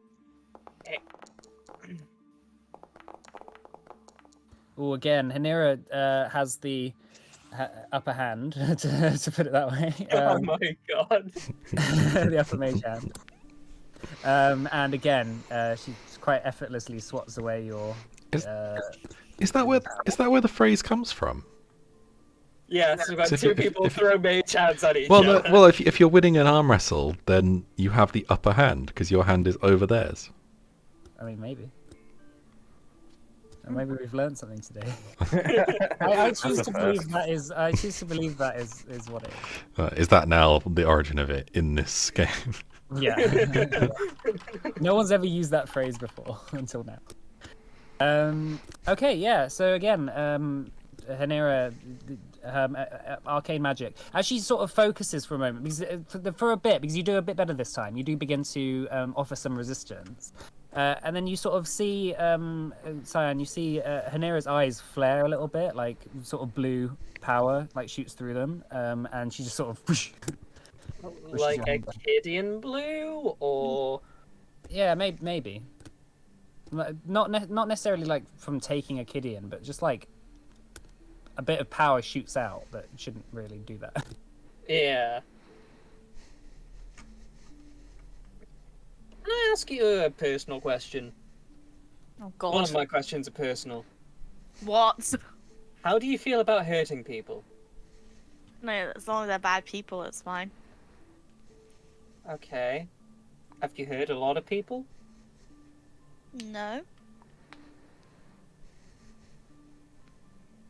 Okay. Have you? I've wanted to hurt a lot of people.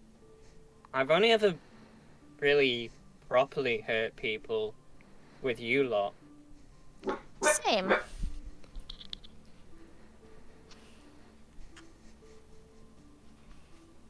And how does that make you feel? Does wanting to hurt people make me a bad person? Only if you only want to hurt bad people. So if you want to hurt good people, that'd be fine.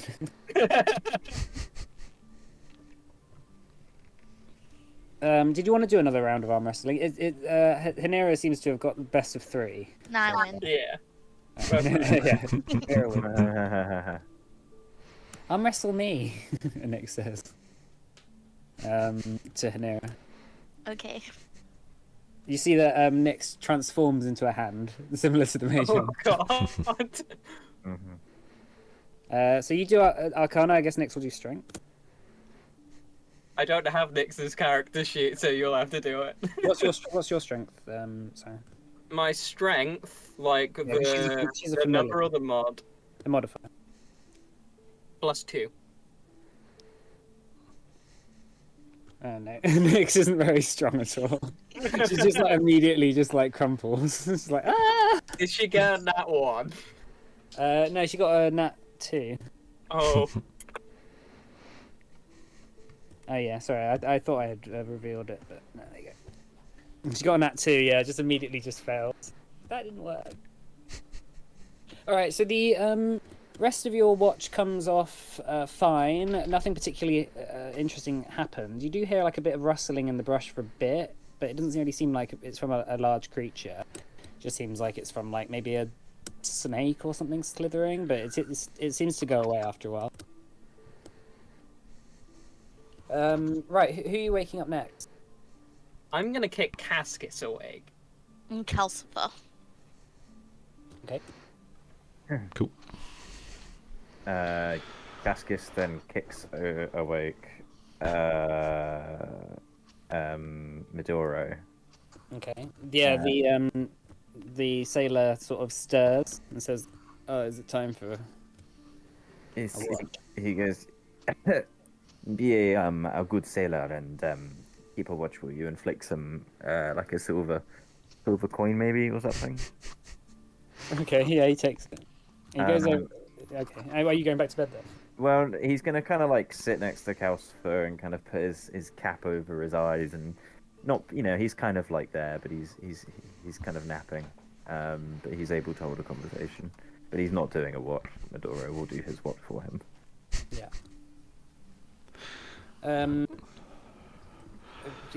Sorry, Midoro goes over and sits with you guys. After a while, he turns to you, Calcifer, and he says, "I didn't really expect that to happen. The fight with those things." Nah. I mean, it would have been weird if you had, to be honest. You seem to hold your own, though. Yeah, we do all right. Not got honestly not got the most experience out in the field. Been mostly just practicing on my own. Kind of glad that it's worked out, to be honest. Those things sometimes do. Didn't work for my friend though. He was the guy who got dropped. Sorry about that. Yeah, it happens. To be fair, being a sailor, I mean, we all have stories of people we know who've gone overboard and things like that. It's a dangerous job. How often does it happen? Depends how long the journeys are. If there's a crew of 90, you might expect an attrition of maybe 2 or 3 every month or so. Fuck, that is not good odds. It's usually the people who don't know what the hell they're doing. But like, fuck, you do that for a year. That's like a quarter of the crew. Yep. Well, I've been at it for 5. Well, I guess you see an old sailor then, you need to know, probably tough shit. It's in our blood, really. Like, if you can't keep up on a Lavari vessel, then then the sea comes for you, basically. But it's sad, really. There's a lot of men who go into the life of sailing who really shouldn't. So at least pay well. It pays. I mean, it doesn't pay amazingly, but sailors tend to spend most of their money on in the various inns and brothels of the various cities that they visit. Most of our lives are spent on the ships. Why not quit? And do what? I don't know. There's plenty of work. Not as well paid. Yes, but what do you need money for when you spend your whole life on a ship? The little things of life, they surely will not come for you here. To be in truth, I don't really have any skills other than seafaring. But that is not true. A man who can lead a team on a ship can do so on the land. I'm sure you have taught many a man. To sail? Well, the act of teaching or the act of, managing people, it is not necessarily something that is... The skill is irrelevant. It's the process underpinning it, no? Well, have you got any jobs going? Usually if I was not so tired, I would say something piffy about... Oh, never mind. I am not much of a businessman anymore. So, who are you guys? You sort of come out of nowhere. I heard some rumors about you saved the merchant prince. Kind of Less soon. right place, right time.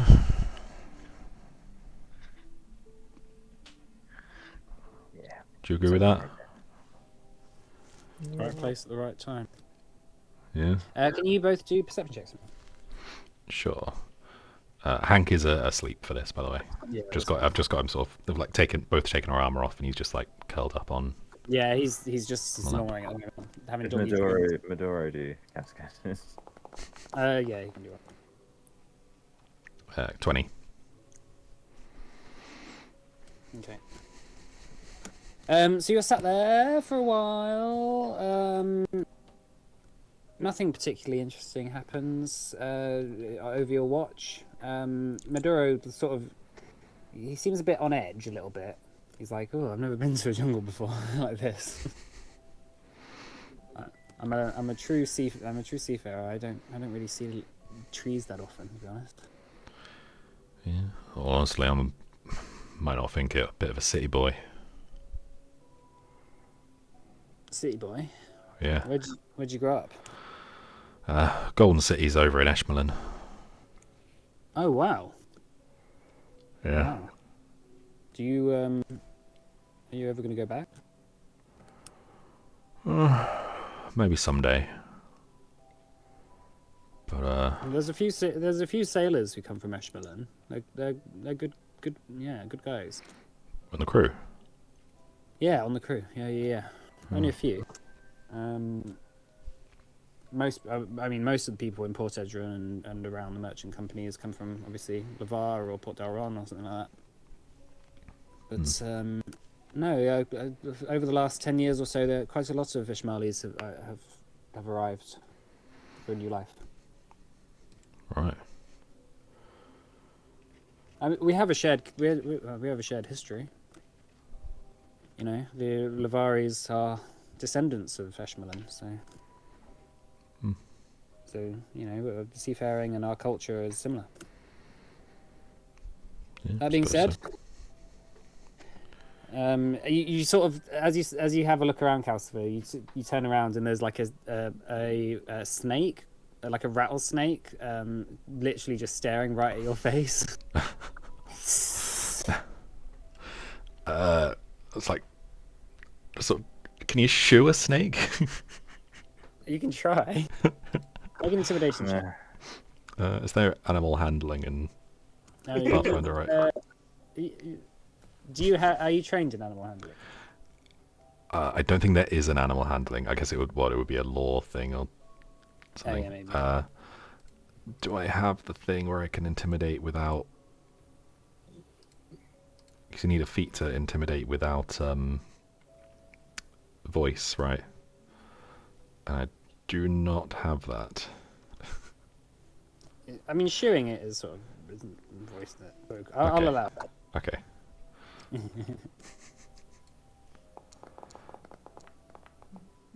24.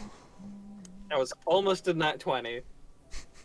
Nice. I'll sort of like hang the mace in front of it and sort of just kind of position it between it and myself, just in case. But Yeah, you sort of try and lead it away. You pull your mace out and it sort of strikes the mace, and then it realizes it's like metal, so it gets a bit hurt and just slinks away after a while. Maduro said, "I didn't realize there were snakes here as well." And neither did I. Honestly, Hank usually watches out for that kind of stuff, but he needs a nap.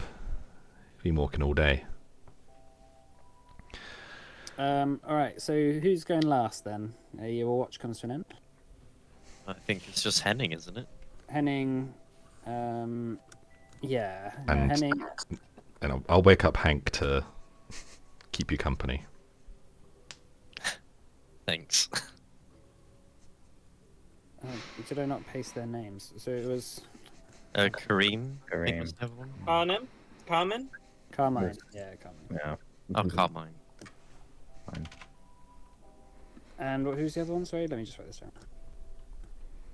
I did not spell it like that. You said Carmen, so I thought like Kahmin.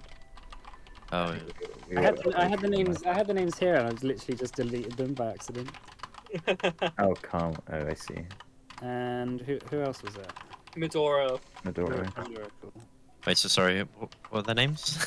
I've put it in the chat. Medora and Carmine. Okay, alright. Amazing. Yeah. So, all right. So Henning, you and Carmine get up.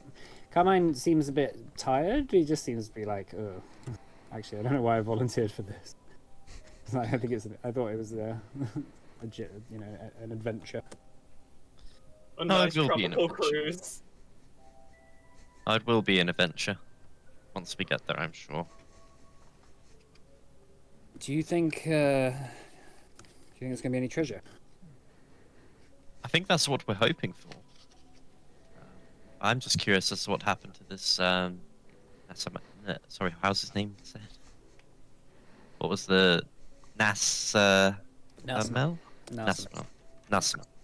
What happened to this Nasmel fellow? That's what I'm most curious about, and whether he actually went to the volcano or not. Hopefully, we'll find out. What do you think? I think he didn't go. I think he booked it and went somewhere else, but I guess we'll find out when we get there. That would be a scandal, wouldn't it? Oh, it would. Called the hero of Elyndor, and he never even really tried to save them. Well, we'll find out. All right. Can you make me a perception check for me, please?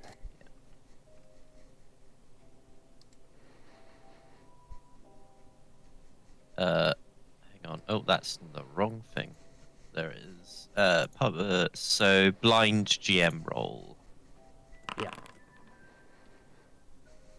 Ooh, natural 20, Henning. Nice.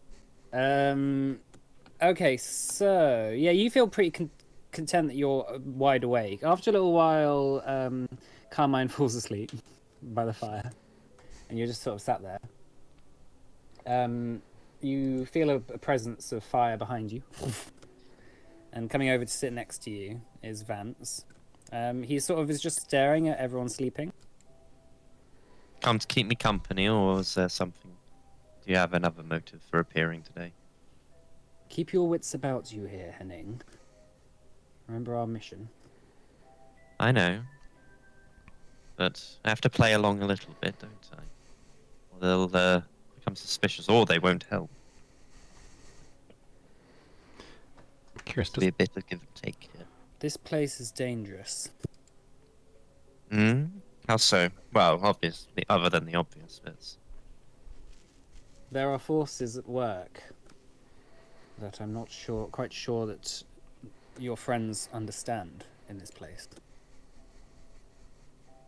Care to elaborate on that? Well, let's just say, if things go south, you won't stay back for them. See. You think I'd abandon them? I think you might have to. Well, if it comes to that, then I suppose I'll have to. But hopefully we make it through. You seem like you know quite a lot about this place. I have a feeling I haven't felt in a long time. Oh? There is an essence at work here that is familiar to me. Okay, well, I'll be sure to keep my eyes open. Very well. And But- he wishes away. Oh, damn it. Oh well, wasn't important. All right, the night progresses. Carmine is just snoring by the fire. Eventually, the sun comes up, and everyone stirs from their restful sleep. I'm just curious, did Hank notice Vance? No. Okay. Obviously, So- Calcifer doesn't know that, but Yeah. just No, me. Hank didn't stare or anything. All right, so yeah, you all begin to stir and wake up, and the next day has arisen. Let me just move the calendar. Oh. Good morning, everyone. Rise and shine. It's morning. That's for sure. Anyone get bitten by any of the snakes? No. Hanero just beat my ass at an arm wrestle. Mm. Are there like Flex my arms. a lot of mosquitoes around? Or... There doesn't seem to be any. You don't seem to notice any mosquitoes around here. They've all turned to stone. But yeah, you gather your things, and eventually you begin to traverse forward. So as you're walking, you hear Carmine and Maduro just chatting. How the hell did that boy live here all this time?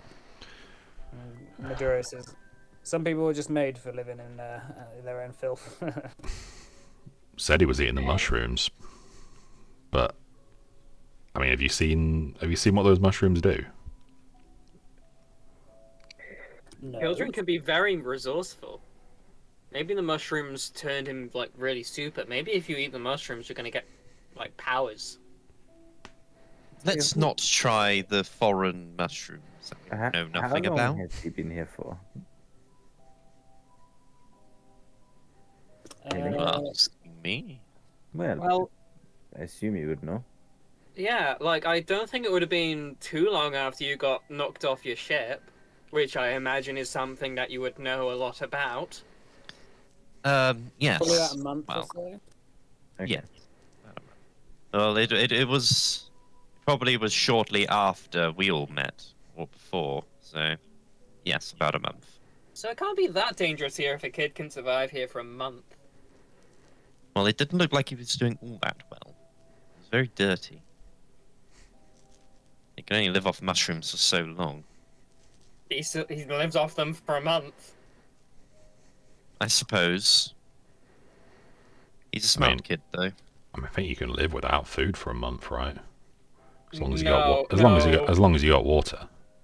No, you can't go for a month. I believe you can. You wouldn't want to. I mean, you feel like Humans, anyway. you I feel don't like know you'd about- feel like shit, but Humans can. I don't know about elves. Well, the kid is a human. That's what I was saying. Humans can, Yeah. but it doesn't know if the elves. Because besides an elf. Yeah, you haven't seen any flowing water necessarily here. Maybe he was a ghost. maybe those mushrooms give you water too. I don't know. Maybe it's just a crafty kid. Maybe he just went to the shore of the island and just drank seawater. Well, he was a carpenter's apprentice, so I mean, he's not entirely stupid. He probably found some way to do it.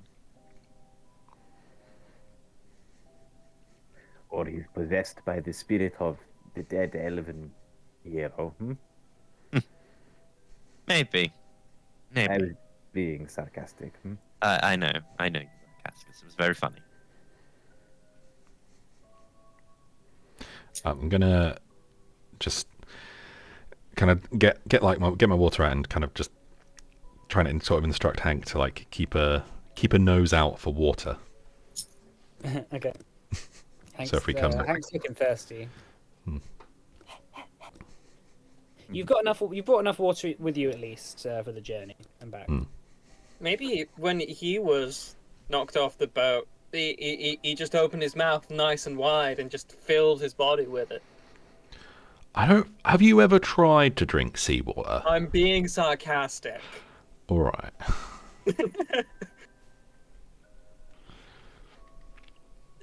I do know that if you drink seawater, some people go a little bit crazy. Start seeing shit that's not there. Hey Henning, are you seeing shit that's not there? Alex literally said mirror bag when you said that. Oh, we're talking about water.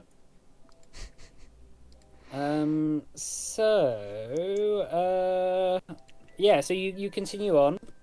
After sort of like another 5 or 6 hours, you begin to get to the base of the mountain. You notice that because the tree line begins to sort of fade a little bit, and the mountain peak itself seems to be quite high. It doesn't have as many trees on it. So you have quite a good view up the mountain. You also notice that there is a little path of paved stones that are weathered and aged. You're not quite sure how old they are, but it does seem to go up the mountain ravine. This must be where those celebrants went, taking all of their sacrifices and all of their...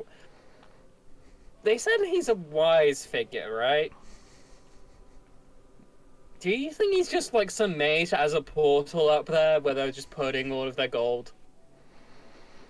Maybe, I have no idea. but look, we're not going to know until we get up there, right? I know, I just like thinking out loud. Okay, so are you going to follow the path up? Yeah, I I think so. presume so. I don't think there's any other. We want to go where they went. All right, fantastic. I'm gonna keep my sword out just in case. Yeah, that's okay. So in the same marching order. Yeah. Okay. So so as you're looking up at the mountain now, there are like rocky cliff faces on it, but also there is quite a lot of like basalt around here, and it does look like at least at some point it was an active volcano. It doesn't seem to be smoking or anything.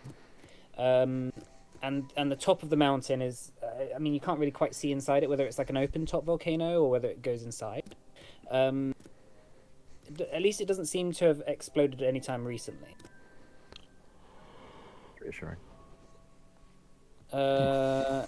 Yeah, so going up the mountain after a bit of time of climbing up, following the path, you see there are 2 more statues of petrified elves who are sort of crouched down with their heads, with their hands over their eyes and looking down at the ground,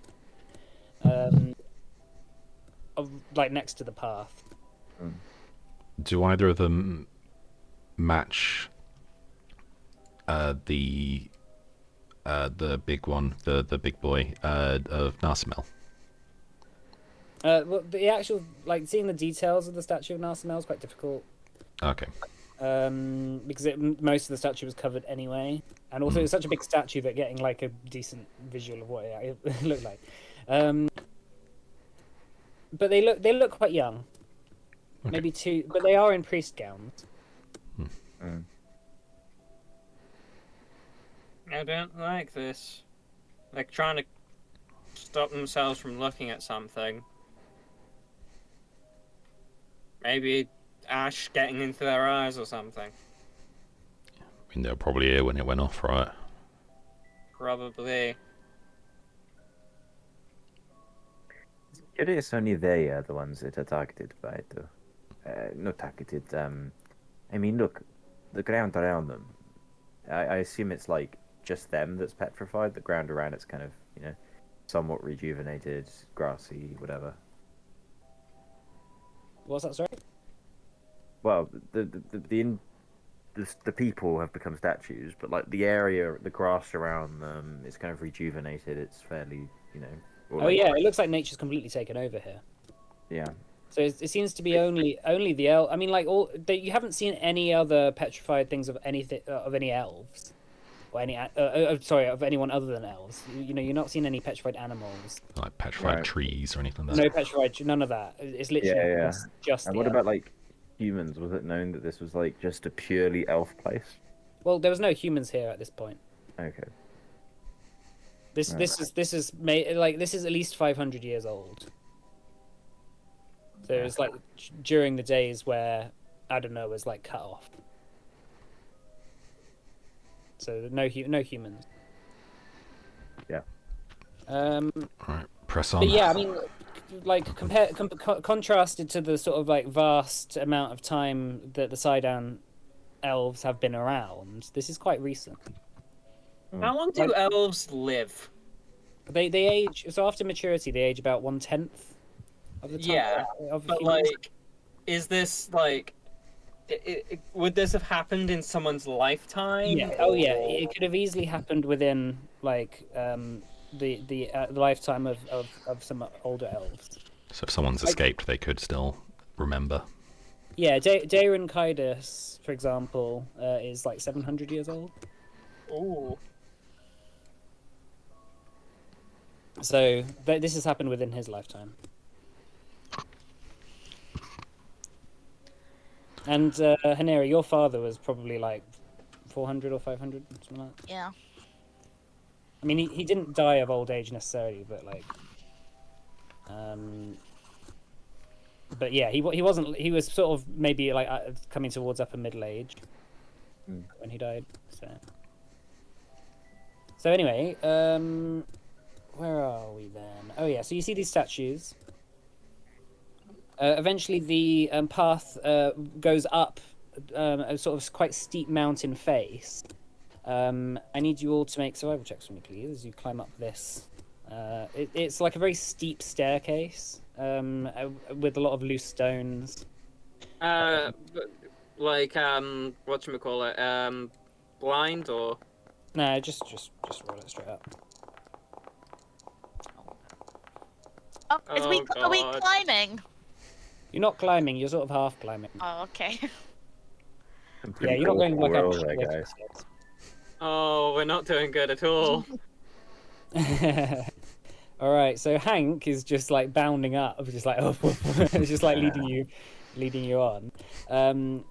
Cyan and Cascus, at some point during the climb, like a stone goes loose, and you take a bit of a tumble. You maybe fall down like 20 feet, something like that. So that's 20 damage each to you. Sorry, 10 damage each. All right, hang on, let me just have a look at full damage. I think it might actually just be damage equivalent to the height. Damage. Half the distance you fell when you land if it's longer than 5 feet. Yeah, okay, so that's 10 damage then. 10 damage. Max of 10 damage. Ooh, max of 750 damage. Damn, they Yeah. don't Oh, fuck around wow. with full damage in Pathfinder. No, they really don't. That's a lot of damage. Yeah. And at first, Taneri, you seem to do all right, but as you get to sort of a bit of a critical point, there's like a little bit of a jump between two stone steps. You slip as you go for it, and it's quite a steep drop below you. I'm gonna cast Feather Fall. Okay, yeah, you manage to glide down. It loses you a bit of time, but you manage to at least land on your feet and don't like really take some damage. Maduro and Carmine, they both they seem to do all right. They just sort of like slowly and surely make their way up. As you fall down, Hanero, Carmine shouts out, "Are you okay?" Yeah, I'm okay. I'm not sure how I'm gonna get back up though. You you find your way around. After Science grumbling. No one asked if I was okay. Could have Hank go collect her. And then eventually you get to the top of the sort of little staircase bit, and in front of you there's a sort of half ruined bridge, hanging over a ravine. The bridge itself is made of masonry. It still managed to hold itself upright. About half of it has sort of crumbled off, so it gets a bit narrow in the center. And the drop below is about 100 feet. Maduro and Carmine say, there is no way we're going over that. Well, do you see any other way around? They sort of have a look. The bridge itself is maybe 30 feet along across. Could I just pick up like a relatively, like maybe a big fist sized rock and just sort of throw it over into like the center of the bridge? Yeah. It clatters on the stones and just sort of slides and comes to a rest in the center. The bridge doesn't seem to budge. Looks stable to me.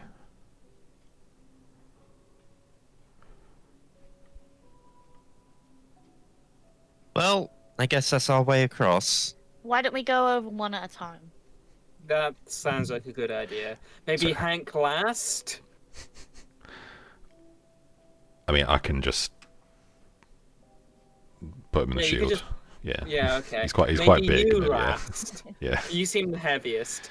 I don't mean that in anything. All right, but, I get it.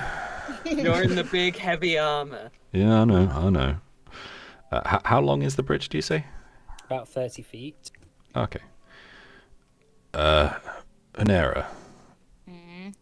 that thing you did on yourself, Yeah, I've got it ready. can you do it? You can do it to others, right? Yes. All Only right. one person at a time though. All right. Good to know. Let's cross one at a time then. Maybe Hanera should go first. I think she'd be the lightest. Okay. All right. So, Hanera, make me. It's not really super narrow, but you want to have balance. So maybe acrobatics. Like you don't want to be like tripping over going down it. Oh. All right. So as you sort of get to the center, there's the rock that Calcifer threw earlier. You sort of trip over and you find yourself beginning to like tumble over. You can use a reaction to arrest a fall. Yeah. But that would be a reaction, so you wouldn't have that available for Oh no, I won't do the that. fall. So you're just gonna let yourself fall. Yeah, I guess. Because that's the choice. You can either try and hold on to the bridge. No, Dead weights to the ground. No I'll attempt. I'll just feather fall Okay. again. All right. In that case, you watch as Hanera sort of trips over and falls down the ravine. You'll run towards the edge, thinking she's just fallen off, and you see her slowly float to the bottom. It's quite narrow at the bottom. There's like a very small stream cutting through it, like from a bit of like mountain rainwater / ice. Maybe that's melted. but you have no idea how you're going to get out of this. I have spider climb. Spider climb. Okay, fantastic. Yeah, you're I- probably about 100 feet down. I will use that to climb up. Okay, you begin to watch as Hanera just starts climbing up the side of the mountain, the ravine.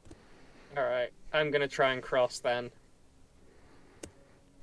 Majora says, should we give... I mean, I have rope. Should we put some rope on us so we can pull people back up? Or That sounds like a good idea. That sounds like something you should have mentioned prior to. Yeah. Don't any of you have any rope? I have rope. Oh, exactly. No, I don't just Yeah, carry awesome. rope with me. Yes, What? you should have rope. I thought you were an adventurer. Hang on, let me look at my. Oh, I do have rope. Yeah. He's like looks in his bag. It's like, oh, I did rope. I had rope this whole time. It takes up a lot of space, you know. Like, I would have thought you'd I notice. don't know how you'd miss it. Do you just never look in your backpack? Is that for show? Oh, and I have some torches as well. That could have been useful when we were in that cave that one time. It doesn't matter. I say over the ravine. You maybe use 2 spells. It could have just been. Saved. Hey, you probably have rope too. That's true. I do have rope. Everyone's suddenly realizing this is basically D&D, guys. It's like you do the same things that every like D&D character usually has. That being said, eventually you get your wits about you. Are you just all going to tie rope to each other and you're going to have a big string of people, I basically? mean, whatever the most reasonable and easiest, right? That would probably be the best because it means that if someone falls over, the rest can pull them back up. But it also means that if someone really heavy goes down, it could bring everyone else down. Well, yeah. It would depend on like how well you roll. Like if everyone got like a natural 1, then yeah. I've got a pretty high acrobatics. I could maybe go ahead on my own, save you guys the trouble. But if you want me to tie my rope to you lot, I can tie my rope to you Yeah, lot. I mean, it's not really saving us the trouble, is it? It's saving you the trouble of maybe getting pulled in. Well, yeah. Yeah, we're all in this together. Yeah.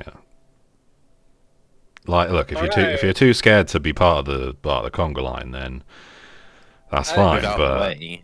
It's just, I think I can get across. I'm worried about you getting across. well, that's why we got an era post up over there, innit?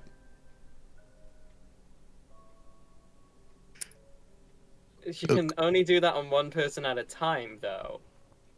Look, we can talk about this all day. Cyan, why don't you go across and then we'll follow? I'm gonna go across. All right, cool. All right, so you're going first, are you? Yeah. So are you going? So are you going in a line? Like, how much? slack They're are you going gonna in give a to the rope? line. I'm going on my own. Okay, fine. So you're not tied to the rope then. No. Okay. Make me an acrobatics check then to get across.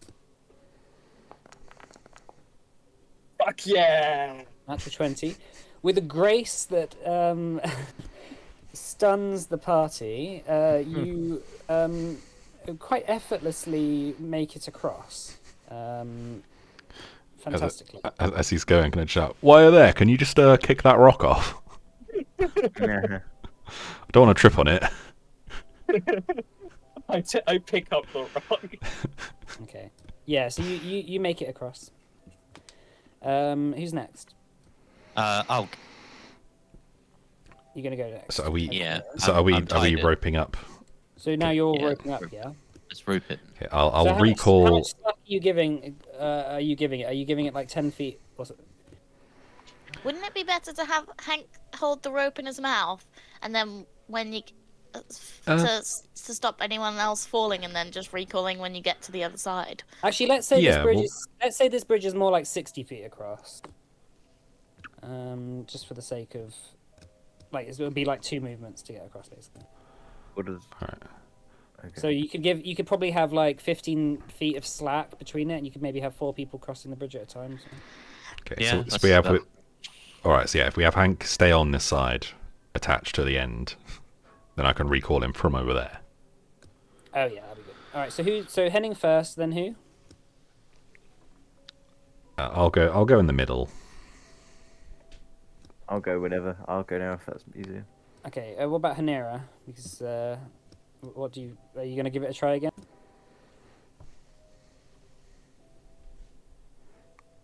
I thought Hanera climbed up the other side.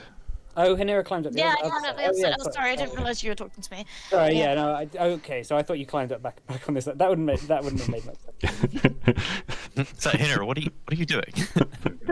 I just climbed all the way down back All on right, the so other side. Henning will go first, then Majuro and Carmine. My forge isn't going very well.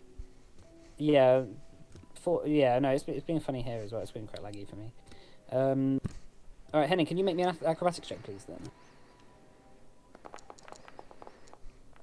Eh. All right, you slowly begin to cross. As you do, you all begin to see storm clouds gathering above, suddenly out of nowhere. Oh, fuck. Rain starts pouring down. Run! It's getting slippy on the bridge now. You'll begin to make your way across then. Let me show you the bridge. Imagine that this is actually stone. It's still downloading world data for me. That's fine. It'll probably take a bit of time. I mean, you're the other side at least for now. I can see 2 cascases. Can you? Cascoy. Yeah. Oh, yeah. Oh, there's a calcifer. All right. This is Majuro, and this is Carmine. So if I go, Is it if still I maybe, downloading? so if I maybe slot in between those, so I'm sort of in the center, can more easily like pull Yeah. anyone back. And then Cascus is on the end. All right, cool. All right, in that case, Calcifer. Actually, let's do this in initiative order, shall we? Cool. Let me add everyone to an encounter. Right, can everyone roll initiative for me, please? Are we I doing can't. perception? I'm still downloading world data. Yeah, I'll roll it for you. It's fine. Are we doing perception? Acrobatics? Acrobatics for those crossing. Okay. Bollocks. Good old +0. Oh, there we Okay. go.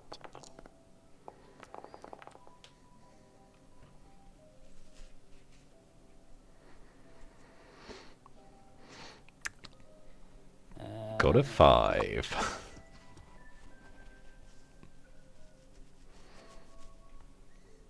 Cascus, did you roll? Yeah. I got a I put in it's 15. 15. Does that also count as our attempt to cross the bridge, or is that just initiative? Sorry, I have to roll again. I'll move you back to where you are. That will count as your attempt on your turn to move. Like you won't if you're not getting an actual one, you're not falling off basically, or like. Okay. I don't need to roll Hank's initiative. But I don't know. All right. Okay. So top of the round then, Cyan. Is there anything you want to do? particularly? I can't see anything. I'm just on the Port Edron region map. Refresh the page, but there's nothing particularly going on at the moment because you're on the other side. Yeah. The storm is beginning to crash down. Can I try and mage hand the rope? Try and help pull them along. Yeah. I think what's the weight limit on Mage Hand? 50 pounds or something. Hang on. Mage hand. When it Oh, yeah. says bulk of 1 or less. Yeah. Okay. Fine. Light bulk or less. Yeah. Okay. So it's probably you can pick up the other end of the rope, and it'd probably be better if you just hold on to it. So you're going to use an action to Mage Hand and bring the rope over to you. Yeah. Is Mage Hand 2 action? Mage hand is 2 actions, yes. Yeah, and then it'll be an interact action to pick up the rope then. Yeah, I still have my sword out, if that's alright. That's fine. Yeah. Your sword is one-handed, so. Okay.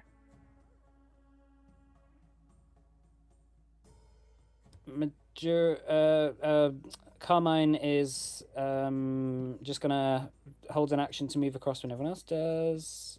Henning. Henning, don't think Henning can move any further because he's attached by the rope, isn't he? No, it's well. When you move, everyone else will move. Let's say. Okay, Henning will move. How many feet can I move when I'm attached like this?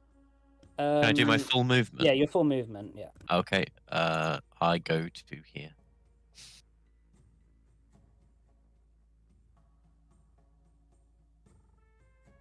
Oh, I've been pushed. People attached by the rope, you can't move on your turn because you're being moved already. Let's say. So you can do other things. I wasn't moved. I don't know what's going on there. Right, I'll move you across. Casca stays there. Yeah. I will.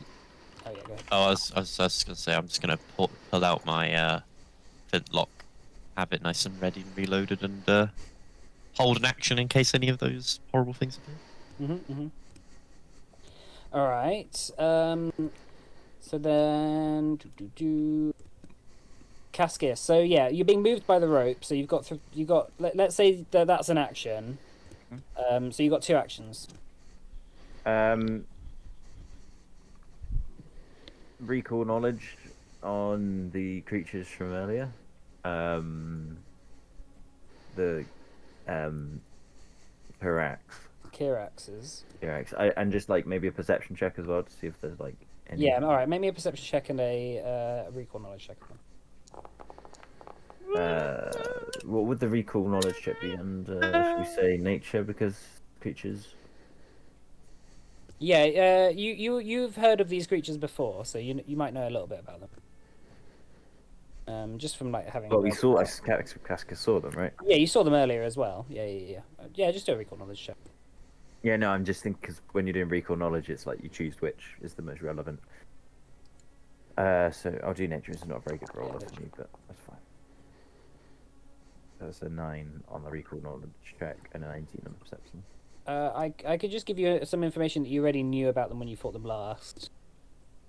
They were AC 22, if you remember correctly, and they seem to have these swooping attacks that had like a big tail that would just try and like bash you. Okay. And what was your perception check? 19. Yeah, you look up into the clouds and you see some shapes beginning to descend down. Okay.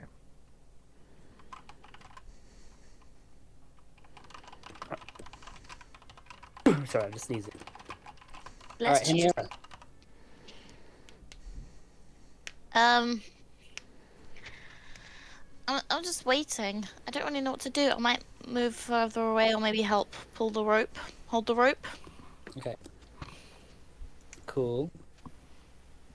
Yeah, I mean, just focusing on moving. All right, Calcifer. I mean, if I can't really move, then because that's just happening with the movement of the whole thing, Yeah. then I guess just make sure my shield's out, like get my shield out and raise it, I guess. All right. Okay. So top of the round, you see now after Cascus begins pointing them out, you see these shapes descending through the ravine, moving very quickly. Bonk, bonk, bonk, bonk. Let me just roll initiative for these.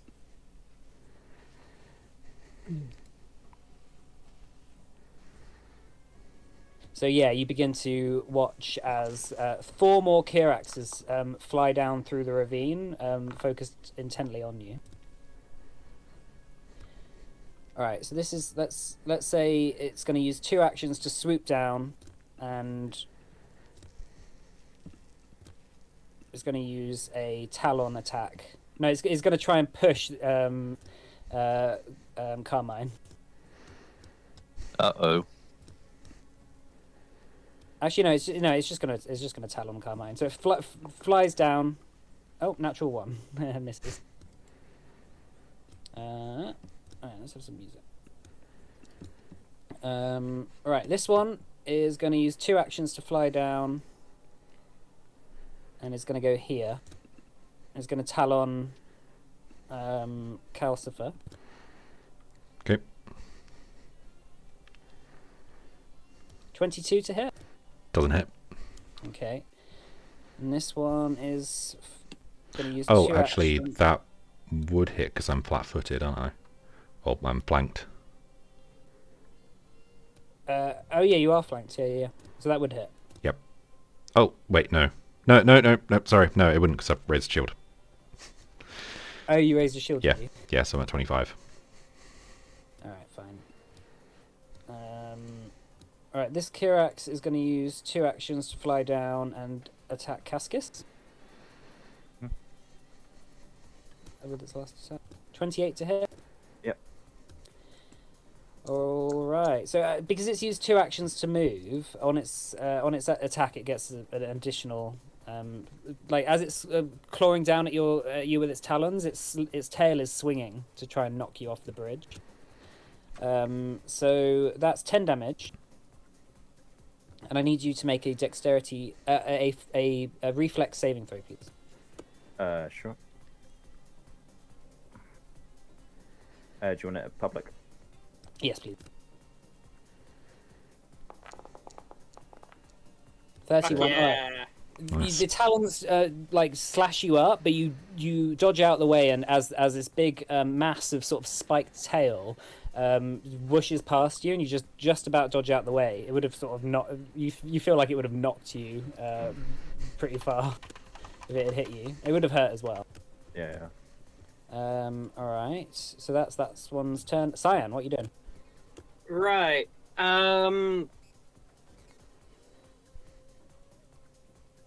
Can I try and tie the rope to something so that we don't really need to carry on holding it? Or Yeah, there's like a bit of masonry beside you that you could try and tie it to.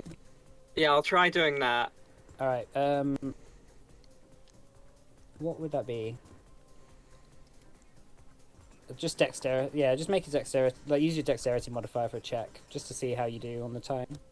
Alright, let me just. Okay, so do I just roll a d20? Mhm. I'd add your dexterity modifier. Just tell me what it is. 1d20 plus 4. 22. 22. That's fine. Yeah. Quite effortlessly, you wrap the rope around a bit of about a bit of masonry nearby. It's tightened quite strongly on there. You feel like it'll be able to hold some weight. Alright. How many actions would that have been? Just one. Alright. With that, I'm going to attempt a daze spell against the Kirax that's bothering Calcifer. Just following Kals. Which one? The one that's right next to Calcifer. This one. Okay. Fine. Yep. Cool. What does he need to do? Hang on. Is it will save? Yeah. DC 20. That's a success. Okay. So I don't think that anything happens then. I think at half damage, right? Yeah, it's basic, right? Oh no, sorry, not a success, a failure. Sorry, you succeeded. Oh. Okay. So that's full damage. Confusion. So there's that plus oh no, it's just the damage. Okay, just the damage. Yeah, it didn't crit, but yeah, you see that it like begins to sort of shake its head a little bit as you begin to distract it with magic. All right, and that's my turn. Okay, cool. Right, this Kirax. Oh, that Kirax has already done. Already did his action. Oh, okay. Right, this one is gonna fly down and come and land down here. Two actions. It's gonna attack Cyan. So like Can I noticing. nimble dodge? Yeah, you can nimble dodge. You notice that with it seems to go for you because you used magic. Oh, okay. They seem to be Not doing that attracted. anymore. It seems to be attracted to your magic. Anyway, that's 25 to hit. That hits. Okay, that's 8 damage. And you need to make a dexterity, a reflex saving throw for me, please. Hang on. So 8 damage. Reflex. Where is reflex? Do I just do that in any initiative thing, or? Reflex it. Oh, there's reflex. Yeah, There's yeah. reflex. Sorry. Run your saving throws. Yeah. Do I just do that public or? Yeah, public, please. 31. Alright, that's fine. Yeah, you dodge out of the way again as you see its tail swoop out at you. And that's it. Alright. Who's this? This is Carmine. Carmine's gonna shoot. He's gonna just like shoot wildly with his flintlock. 18. That misses. He's gonna reload it and then he's gonna fire again. Yeah, that's also a miss. No.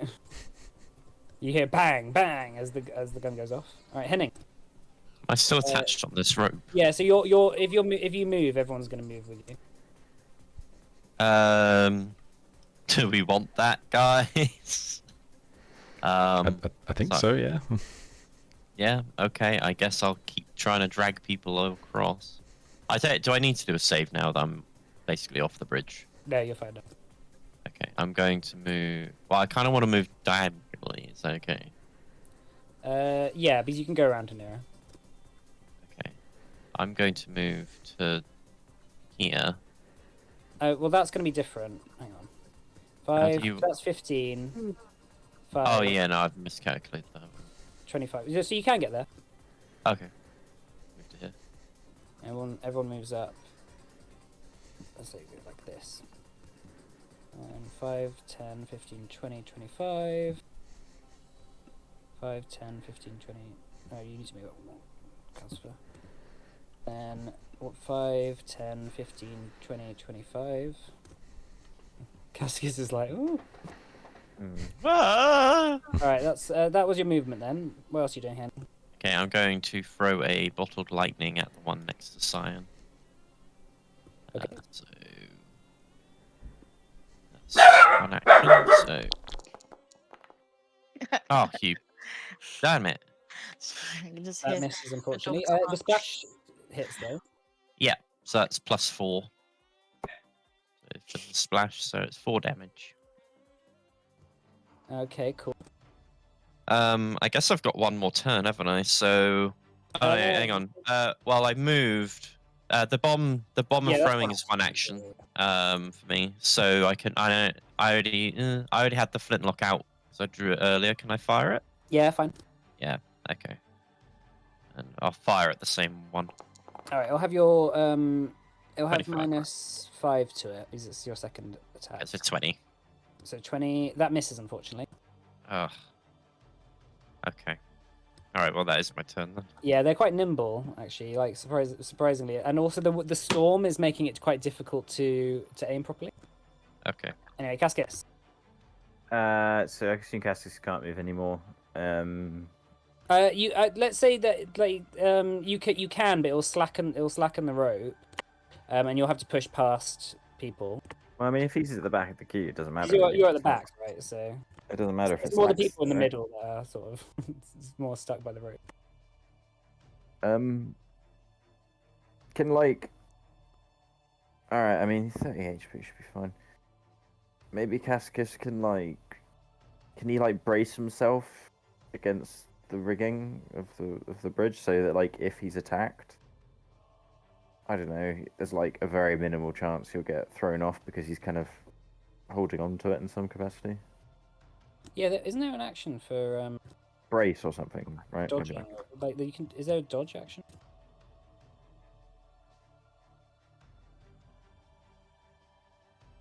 I'm pretty sure there's an action for it.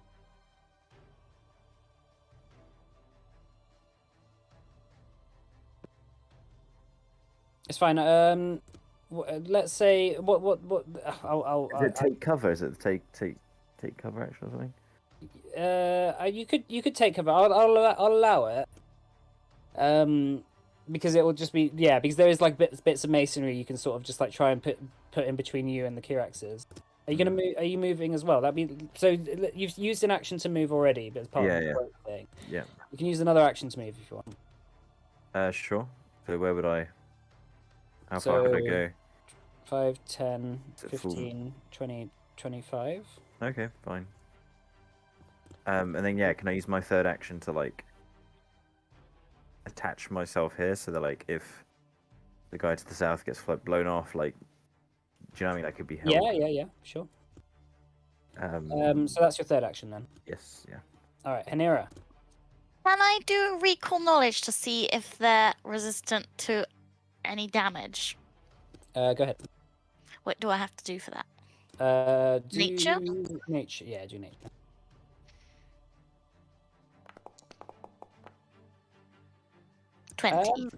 They don't seem to have any weaknesses that you know of. Resistances. Resistances, yeah, sorry.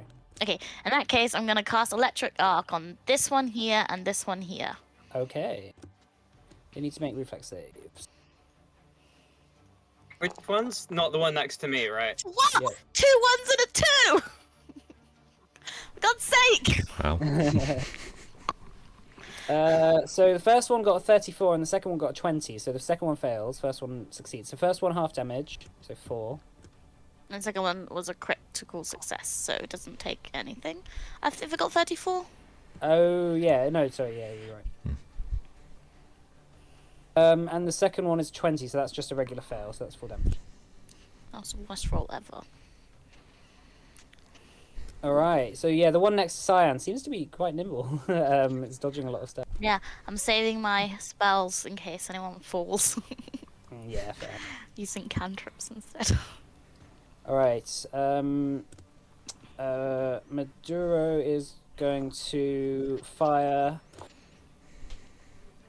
at the one on the bridge. 19, that misses. Reload, and then fire again. Ah, fired. 21, that also misses. Damn. Calcifer. okay, so Hank is going to move up to. So I'm going to command Hank to move up to here and make an attack. Okay.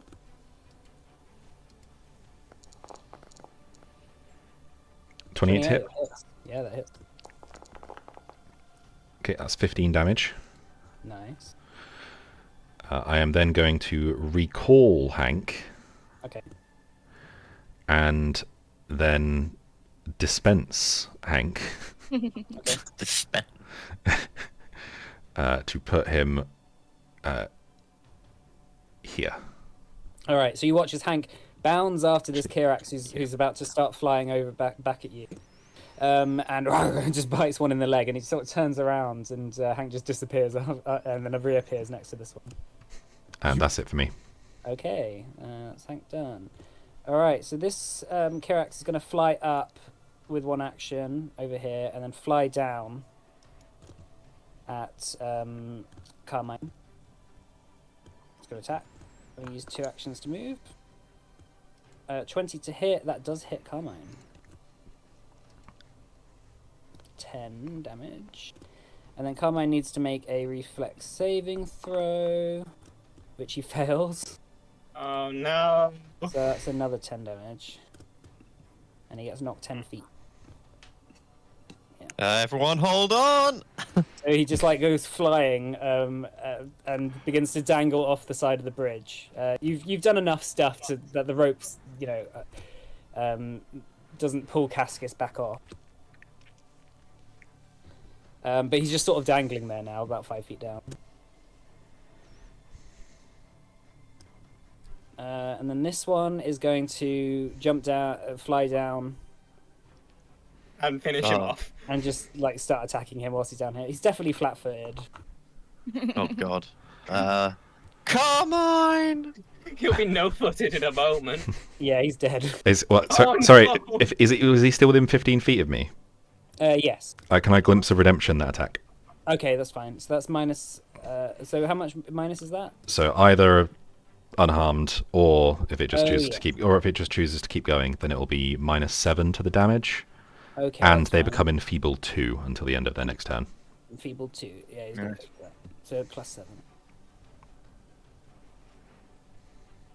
Alright, so Carmine's Carmine's still dead? He's not dead yet. I don't know why it still has a skull on it. There we go. There we go. He's not dead, but he's looking really hurt. But this Kirax is going to make another attack with minus attack penalty. 23, that hits as well. There we go. That's for 7 damage exactly. Oh dear. Okay. So that one's... Need to be a bit higher you level watch before I Carmine can. just torn apart. Majora says, "No, Carmine, my best friend." Need a bit higher level before I can secondary action. Right. Is there flanking going on with this Kirax next to me? Seeing as Hank is there? you're flanking with Hank. Flanking with Hank. Hank Alright. I did say it was drawn, but I forgot to do it on my character sheet. Can I do that? Just Pause. my rapier. Well, Oh, that's favorite that's thing. fine. That's fine. Yeah, that's fine. Alright, and then I'm going to strike at it.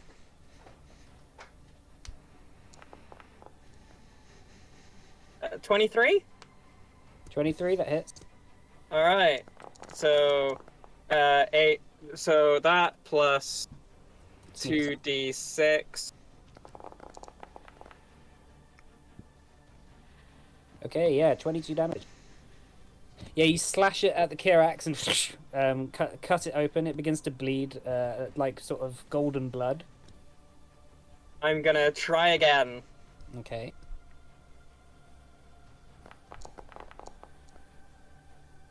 $25. Is that with? Yeah, that's with multiple attack ability. That hits as well. Alright, that's not sneak attack, is it? No, I think you only get sneak attack once around. Okay.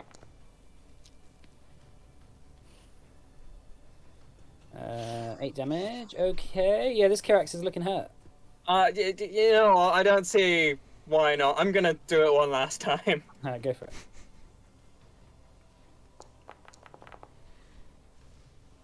Oh. It would have been cool though. Yeah, it would have been cool. It's worth a try sometimes. Alright, this Kirax is going... I mean, it can fly 100... It can fly 60 feet a move, so... So it's going to fly down... Well, fly up and fly down with 2 actions, and then it's going to attack Calcifer with its last action. Okay. 29 to hit? That hits. Yeah, 13 damage on that. And then you need to make a reflex save for me. Okay. It is almost 10. Yeah, I know. Yeah, we'll call it in a sec. Okay. Speaking of 10. Oh no. Oh no, so that's a fail. So you get knocked 10 feet. You should get. I guess you get knocked into around here. So you get knocked over here. This Kirax is just going to move slightly. It's going to use a reaction to just move out of the way. I'll use that. And you take another 10 damage. Oh, okay. Let's go to the end of this round then, and then we'll call it. So this Kirax is going to attack you, Cyan. I'm gonna nimble dodge. Nimble dodge. That misses with a 17. Then it's going to attack Calcifer with its second attack, natural 1. Okay. And then it's going to fly up 60 feet. All right, Henning.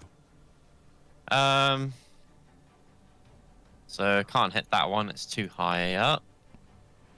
So I'm going to throw a bomb at that one in front of Cascus. Okay. So how many feet was that? That was, yeah, it's just in range. So I'm going to throw an alchemist fire this time. And I'm going to miss this. Oh my god. All right, that misses. How much is the splash? 5. 4. 4. Okay. Okay, I guess I'll reload my flintlock. Does that require a save? Yeah. No, that requires just an action. Okay, and then I'm gonna fire it at the same one. Okay. Get right. Oh my god. What are these 19 rolls? misses. Alright, yeah, so, yeah, we're just whiffing. Yeah. Alright, Cascus. Cassius is gonna step, Okay. stride, and draw his weapon. Okay, was that your turn? Yep. Alright, Hanera. I'm gonna cast magic missile at this one closest to Okay. us. 3 actions? Yeah. Okay, yeah, make You your mean the attack. one that's diagonal to me, or Yeah, the Yeah. one that's the one at the diagonal. bottom? Oh. Cool. Alright, do the damage. Damage. Sit.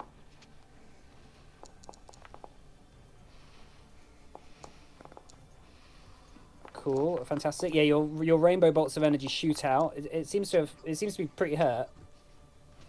That one oh is that 8 bolts? 6. 6 bolts, damn. Level That's a 3. lot of damage. Oh yeah, this Kirax is on the brink of death. Just being up in the air. Alright, Majuro is going to reload, then fire, then reload. So he only gets 1 shot.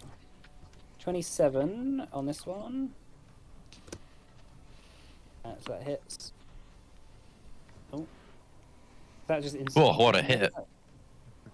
That's not right. I don't know why that did that. But anyway, let's say that one's dead. Fine. It was revenge. Okay, Calcifer is going to step to. Well, he's gonna. Well, just stride to here, raise a shield, and then command Hank to come over to here. And Hank is going to make an attack on the one that's on the bridge. Okay. Actually, out of these two here, which one has been damaged? The one in the middle. Okay, going for that one. Okay, make an attack. 28. Hits. Okay, 10 damage. 10 damage. Wow. Yeah. Okay. Cool. So Hank, yeah, jumps forward. All right. Let's leave it there for the day, and we'll come back next session. Yeah. Sounds good. All right, All right. Thanks for playing, everyone. cool. Yeah, Thanks for running. Yeah. And we'll see you next time. See you next time, Yeah. These spammers. D spammers. D D D D D, D D D D D.